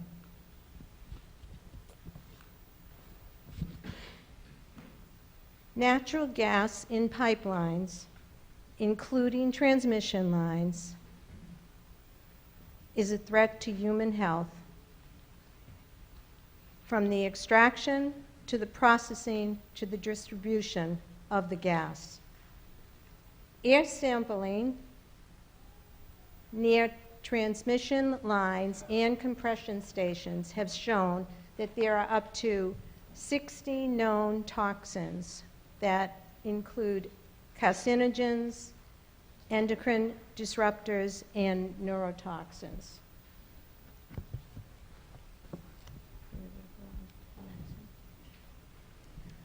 Because of the health risks associated with all these toxins, the following organizations, the American Medical Association, the Massachusetts Healthcare Providers Against Fracked Gas, Physicians for Social Responsibility, Concerned Health Professionals of New York, and the Massachusetts Association of Health Boards are asking for a moratorium on gas pipeline construction and construction of infrastructure for pipelines until more research is done about these toxins and chemicals that are found in the gas that are in the pipelines.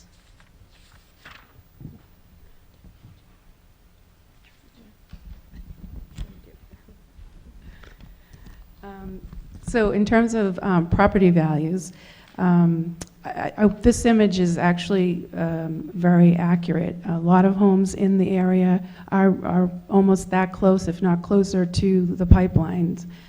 So this is reality here in Norfolk. Many people will lose land to easements. It will restrict the use of land, and at the same time, people will still be paying taxes on that land that they would not be able to use. And not only do property values of the homeowners become affected, but also neighbors. And the potential loss for property values varies between 10 to 30%. It can also negatively affect mortgages and homeowners insurance.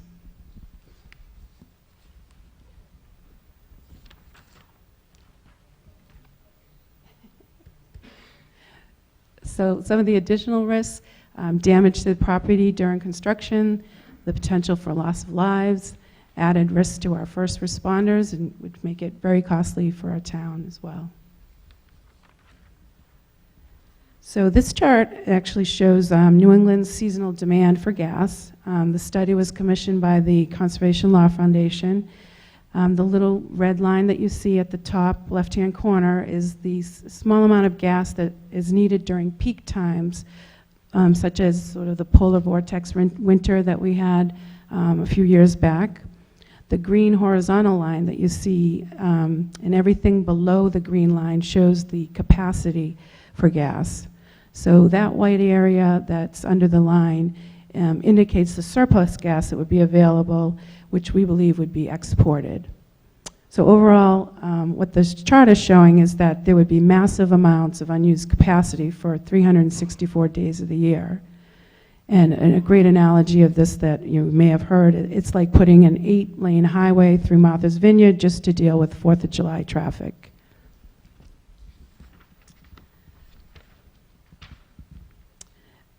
There are 4 studies that have been done to date that are all saying the same thing, that pipelines are not needed for New England.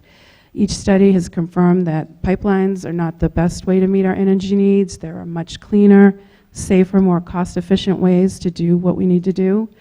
The Attorney General's report and the other studies all show that energy efficiency, demand response, and investing in renewables are all better ways to go than building additional pipelines.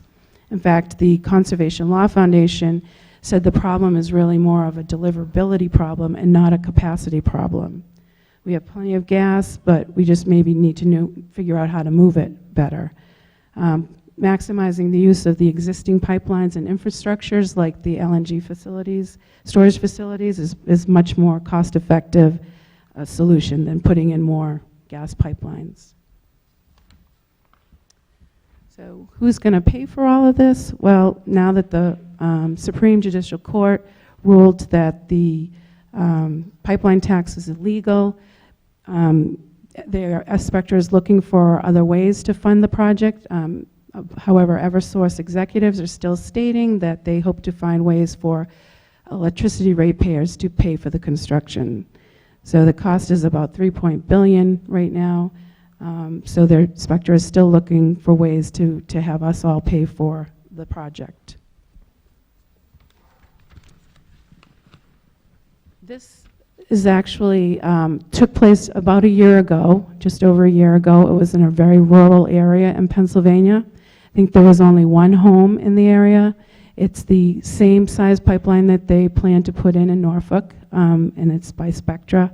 This explosion took place near a man's home. The home was about just under 2 football fields away from the explosion, and the entire house was incinerated with just the chimney that remained. He suffered 3rd-degree burns on over 60% of his body. So this pipeline, it's all coming at a time when we really know we have cleaner, more efficient ways to deal with our energy needs.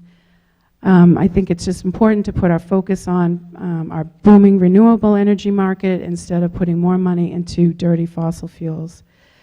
So in summary, this resolution that you see before you is asking the town to vote in opposition to the pipeline so that we can come out to state officials and federal agencies that yet another community is not for this pipeline for the reasons that we just covered. Health, safety risks, takes our land, it's not needed, it's very expensive, and they're going to try and find a way for all of us to pay for it. So who benefits? Only Spectra and Spectra shareholders benefits, and we assume all the risks. Thank you. Thank you very much.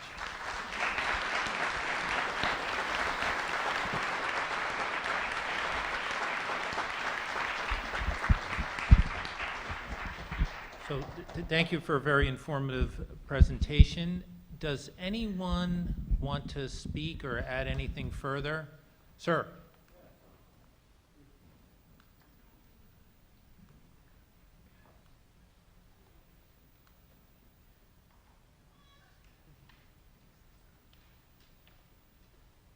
My name is Stu Davis. I live at 26 Noon Hill Avenue. My greatest concern about this pipeline is safety. You saw that picture of the accident in Pennsylvania a little over a year ago. According to what was published, Spectra's lawyers immediately claimed that this was an act of God. In other words, some higher power designed and operated that pipeline, and they could not be held responsible. So if anything like that happens here in Norfolk or in Massachusetts, you can expect the same degree of reliability. The other point I want to make, it's a technical point, but it's interesting. People informed Spectra that they detected a leak. With this pipeline, according to what they've told us, there will be no odorant in the gas. You will not be able to smell it. They will hope to detect the leak by comparing flows at different points miles apart on the pipeline. And when a huge amount of gas has escaped, they will say, aha, must be a leak. Or when there's a big explosion, they will say, aha, surely there's a leak. So that's all I have to say. Thank you very much.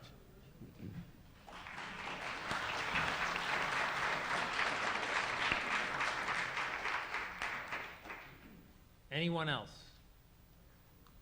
Did you over here? Again, I want to have, it's a resolution. I don't want to have too much protracted discussion on it, but please. I understand. Thank you. Having worked at the Freeman Centennial when it was called that, when I first heard about this, the children really were my main concern, and also the safety of our police department and our fire department. You can't put out that kind of a fire. You have to wait for it to burn itself out, and even though Freeman, whatever, is a little bit outside there, you know, I worry a lot about the people in that area, and I know what it takes to get children out of a building for a fire alarm.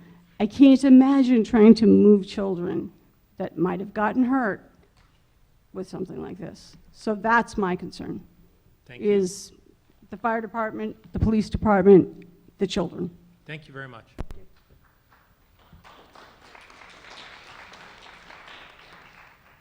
Anything else? I think we're ready to vote on this resolution. Thank you for bringing it forward.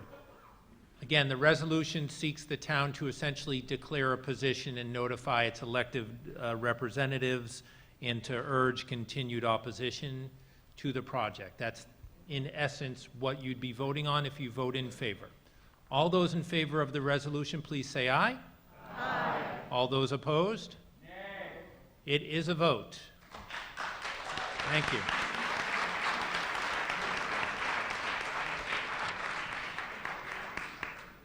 Article 23 regarding civic engagement. Mr. Rosenberg. David Rosenberg, 123 North Street. Please, folks, if you why don't you just pause just a second. We've got 2 articles left. I'd love for you to stay and see what's going on.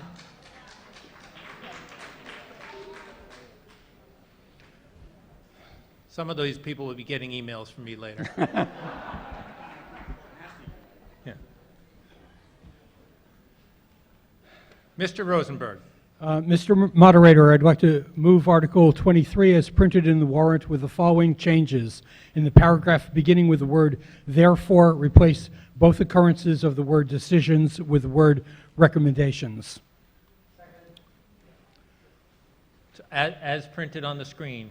Yes, as showed on the screen. Terrific. Thank you. Mr. Rosenberg, I believe you have a video or a short explanation that you can provide for us? Yes, I have a short explanation and a short video. Great, thank you. I've spoken with town officials about engaging citizens in town government, and they've uniformly told me that they want more citizen engagement. we've talked about, and I'm sure that they're telling me the truth, that everybody in town government really does want more citizen engagement.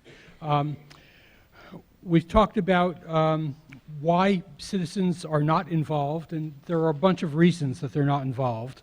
And we've also talked about what could be done to increase citizen engagement. A number of things have been tried in the past. For example, to get more people to town meetings, we've had spaghetti dinners before the meeting, we've had raffles at the meeting, we've had babysitting during the meeting, but those things haven't produced much result. People talk about the processes that we have for getting citizen input, and the advisory committee explains in the printed comments in the warrant about a number of those processes. We have them, but they don't really succeed in bringing many people to board and committee meetings. An analogy might be if you bought a car or an appliance and you went through the owner's manual and you saw a note saying, if you have any suggestions for how we can improve the product, please contact us. Not many people do that. Companies that really want to get their customers' ideas for making a product better might invite customers to a focus group for a facilitated discussion of the ideas about the product.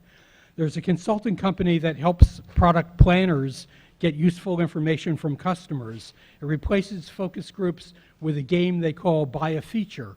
Like a focus group, they invite a group of customers, but instead of having a discussion, they have a list of possible features for their product, the cost of the various features, and they give each of the customers a certain amount of play money, but nobody has enough money to pay for any significant feature.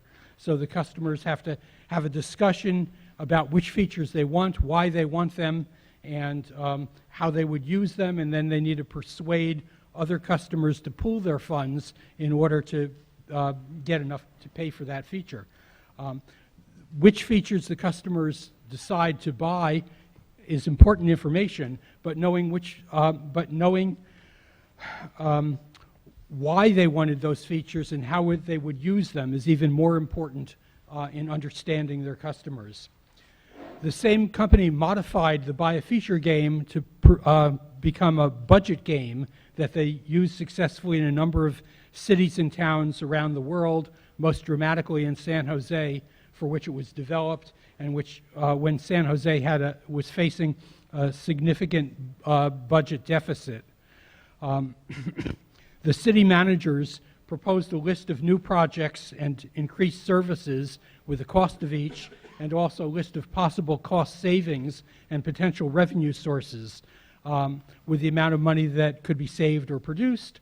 From each, residents were invited to play a game and given some play money to play with, as in the commercial version, which projects and services the citizens chose was important information, but having the information about their motivations and reasoning as they prioritized what could be done with limited resources was just as valuable.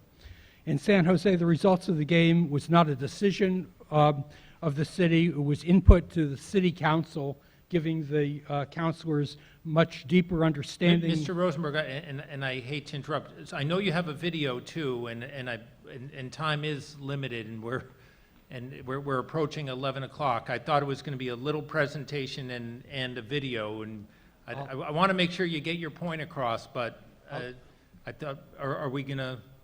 I'll try. I mean, I'm most of the way through Okay. this. I've only one page. I'll try and get through it as quickly as I can. So similarly in Norfolk, if we had this game, the results would not be decisions by the people playing the game. The results of the game would be input to Norfolk boards, town committees, and officials. In addition to the obvious benefits, San Jose reported some less obvious benefits. One was that in the process of preparing the list of proposed projects and services, the city managers were not able to deal with one department at a time, but were forced to involve all city departments in a more holistic view of everything that was going on. Another benefit was that the citizens had to face the hard trade-offs that the city managers face. Citizens coming out of the game had a better understanding of how the city works, what's possible, and what the constraints under which the city administration operates are. It also gave citizens a deeper, more empathetic understanding of the problems and concerns of their neighbors. We do have methods of getting input. This article would not remove any of those methods that we have today. The methods we have today aren't working terribly well. This offers a more proactive and creative method that's worked well elsewhere.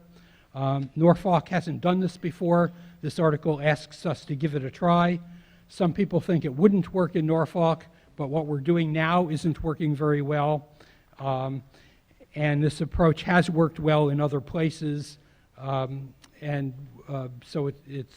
since it wouldn't replace anything, and we're not getting much citizen engagement now, this helps.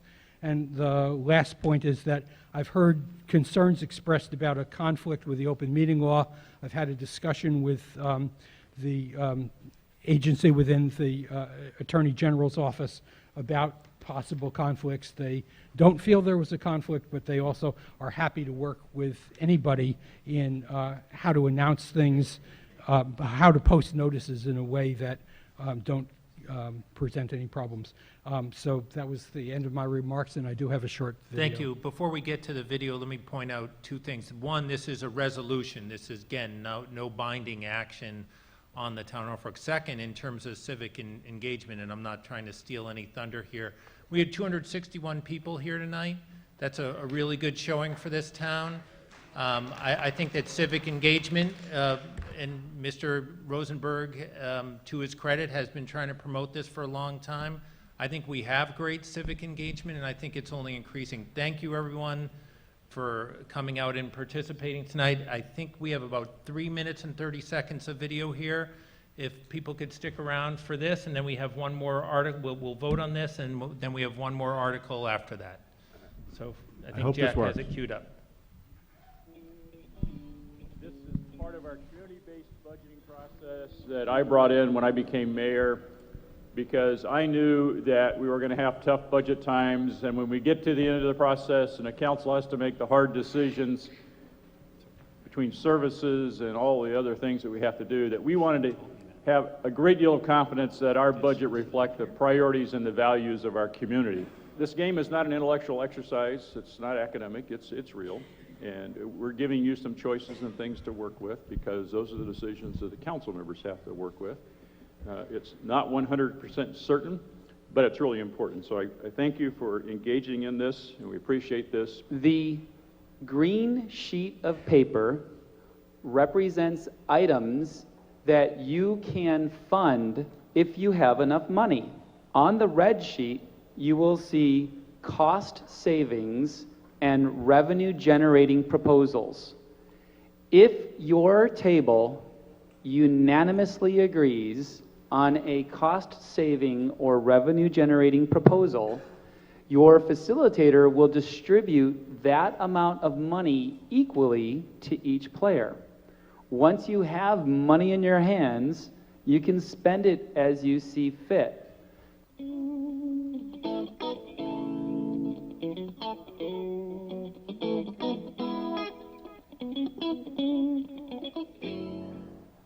I love being part of the budget games exercises because not only does it allow me to provide personal input into the various issues facing the city, but I also learn a great deal from not only the members in my immediate table group, but also listening to the reports out from the other groups within the room. Every time you come to this event, there's a real energy from the interaction with the other people that are at the table, a great chance to get some different perspectives, and an interesting game to see how hard the decisions really are that have to go forward. To be a participant in the budget game felt very chaotic, but it was also an inside look on what is going on in San Jose and what are we looking To make really tough decisions when we're allocating funds or cutting services sometimes. And knowing what the community thinks is important, what the community's priorities are, is just critical to making good decisions. This particular approach of using Continuo and really creative game-type environment has been part of our process for the last 4 years, and it's been an invaluable way for the City Council to get input from the community. In the background, you can hear the buzz and the excitement and the engagement that happens when we come together to solve these kinds of problems. I found it to be a very good exercise in learning exactly how the city functions, where the money comes from, and from what sources and who needs the money and how much they need. The level of knowledge that I saw at the table, people had a lot of passion, which I expected. They had a lot of opinions, but the in-depth questions that they were able to ask that, when asking them, generated good discussion on the table was a real eye-opener. But I did walk out of it with a renewed sense of favorability for the city and having the vision to try to do the right thing in some really hard times and with some really difficult decisions.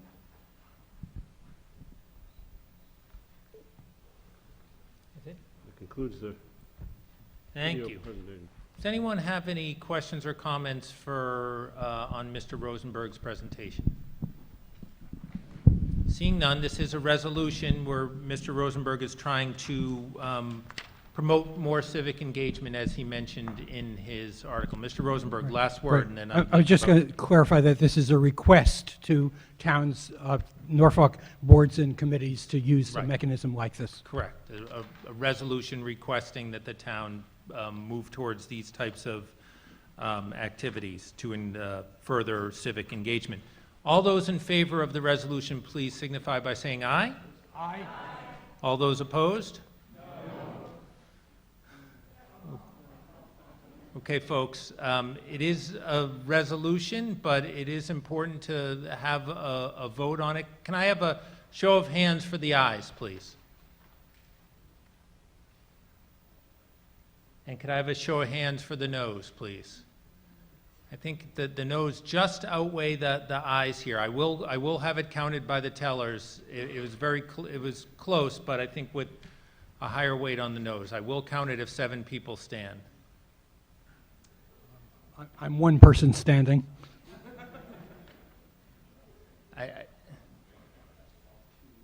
I do think, regardless of which way we're on, I think that there's a good showing of support, regardless of how the vote goes, for at least increasing civic engagement and being open-minded about the kind of approaches that Mr. Rosenberg tirelessly brings forward for people.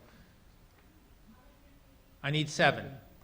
So I got Mr. Dooley up there. I have Ms. Ruby Russell, 1, 2, 3. All right, we got 7. All those in favor, put your hands up, and we'll count you up.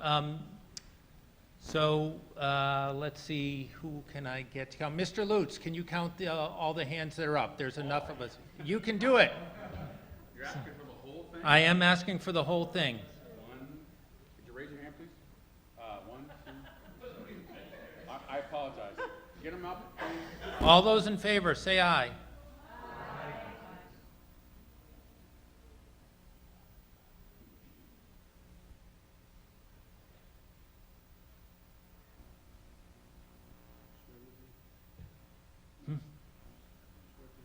I didn't.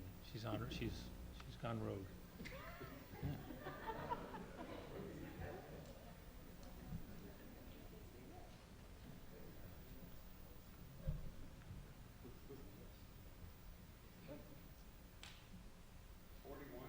$41. Okay, all those opposed, please put your hands up.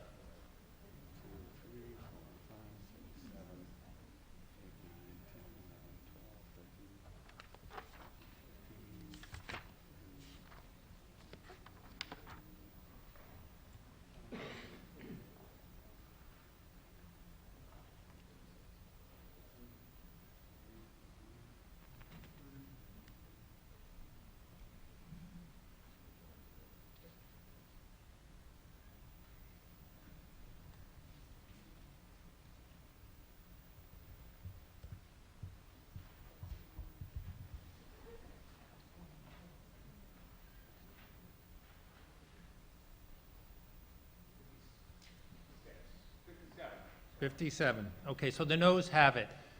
regardless of that vote, I think that there's a lot of support for these kinds of things. And please, Mr. Rosenberg, I believe you keep a website where you, or you have in the past, where you have these types of initiatives up? Yes. Okay, thank you very much for bringing this forward. I always encourage people to bring petition articles forward.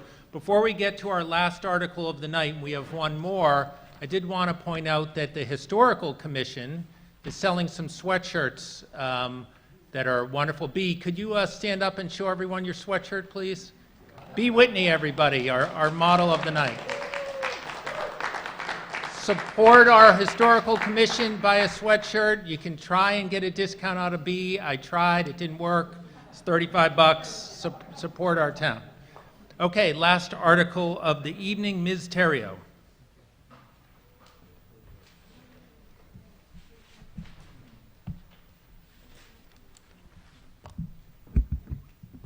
Mr. Moderator, I move to approve the pilot payment in lieu of tax agreement negotiated by the Board of Selectmen with the owner of the community solar system at 42 Pine Street. Second, Ms. Terrio, a little explanation here?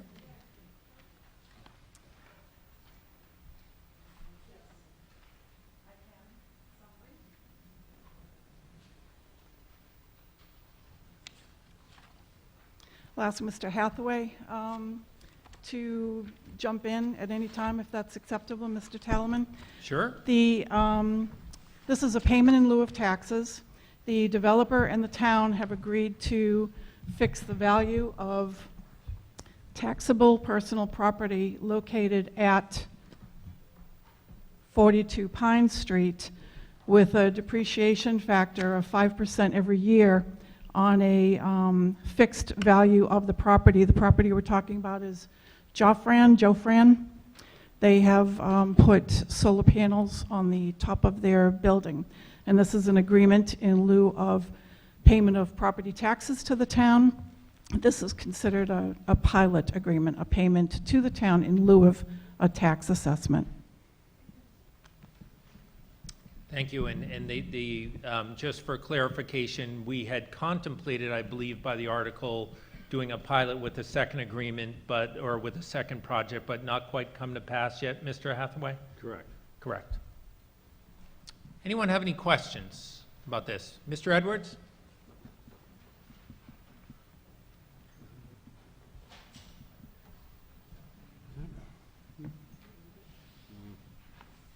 I have to say, I'm totally impressed with how you remember people's names, because I'm like, how does he know me? My question is, it's just, while I applaud them for putting solar panels up, I have a bunch myself. I'm curious why we're giving them no taxes for putting solar panels up. I don't see what the benefit is to us. It's not exactly, maybe Mr. Hathaway just explained briefly, it's not no taxes. Thank you, Mr. Tallerman. Yeah, correct. It is not no taxes. All it's really doing, and there was a very brief summary sheet out on the thing. Hopefully you got that. But really the purpose is for the solar owners, the people of the personal property, is they want as much knowledge of what the future tax expense is going to be. They're trying to create a revenue stream by selling the solar. They want to know what the offsetting expenses are. So they're trying to negotiate to the best of their ability what that expense stream outsources. So what they've done, and this was done by our former chief assessor in the majority of the discussions, was to fix the value of the assessed value of the property, and it starts at $677,000, then it declines by 5% per year.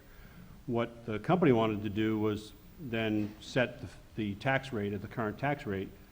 We weren't willing to do that, so the tax rate will continue to fluctuate as it does with every other property. So all it does is provide them with a known value of the property and the depreciation schedule for the next 20 years, which is the expected life expectancy of these solar panels. And the taxes will fluctuate as far as the tax rate continues.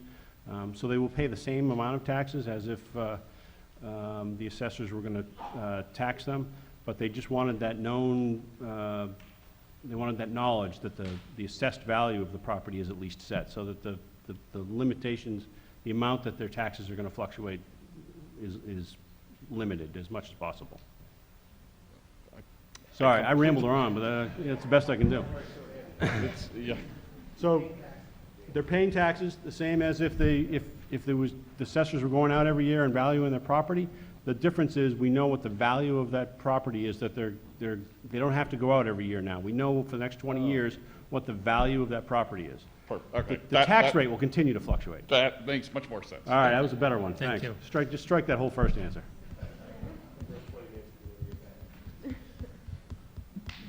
Mr. Lutz, you're just going to stand there and look quizzically at Mr. Hathaway, or you have a question? So, Jack, this refers only to the panels on the roof of the building? Correct. Okay, so they're valued this year at $675,000? Is that what you said? 677. I'm sorry, I missed it by $2,000. And that value will remain the same for 20 years, but if we raise or lower the rate? Depreciate by 5% per year. Okay, so if the rate goes up on commercial property for 20 years, or goes down, Right, the rate fluctuates, the value. then the property tax they pay on that will fluctuate, but the value will decrease by 5% a year. So that's, okay, right. Is that correct? I'm not sure really what the question was. No, it was a question. I mean, I was asking, it's only the value of the thing on the Only roof. the value of the solar panels. It's only Not the stuff on building. the roof, okay. Yeah. And it's a 5% a year, okay. Depreciation. You got it. Yeah, okay, thank you. Mr. Rosenberg? Question about the depreciation. Is it 5% of the original value each year, so the value is zero after 20 years, or is it 5% of the value at each year that it's being reduced? That's a good question, Mr. Rosenberg. I believe it's 5% of the current value so it's, yeah, because the last year it's, right, it's the former. Sir? John Nuhibian, my question is really quick. What does the town get out of this? Do we get electric power out of it, or what? We get the tax. We're not giving anything up, but we're not getting anything really either. It's just Okay. giving them the certainty of the valuation. Okay, thank you. And promoting solar energy at the same time, because they need these agreements to make it work. These are not unique, by the way. Every town that has solar projects does pilots with them. It's the way the industry, the way they can finance these projects, the way they can make them go. These are pretty commonplace around the Commonwealth. Anything further? All right. All those in favor of approval of the selectmen's ability to enter into this pilot agreement, say aye. Aye. All those opposed? The ayes have it unanimously. Can I have a motion? There's a motion to dissolve town meeting. All those in favor say aye. Aye. Opposed? Thank you for coming.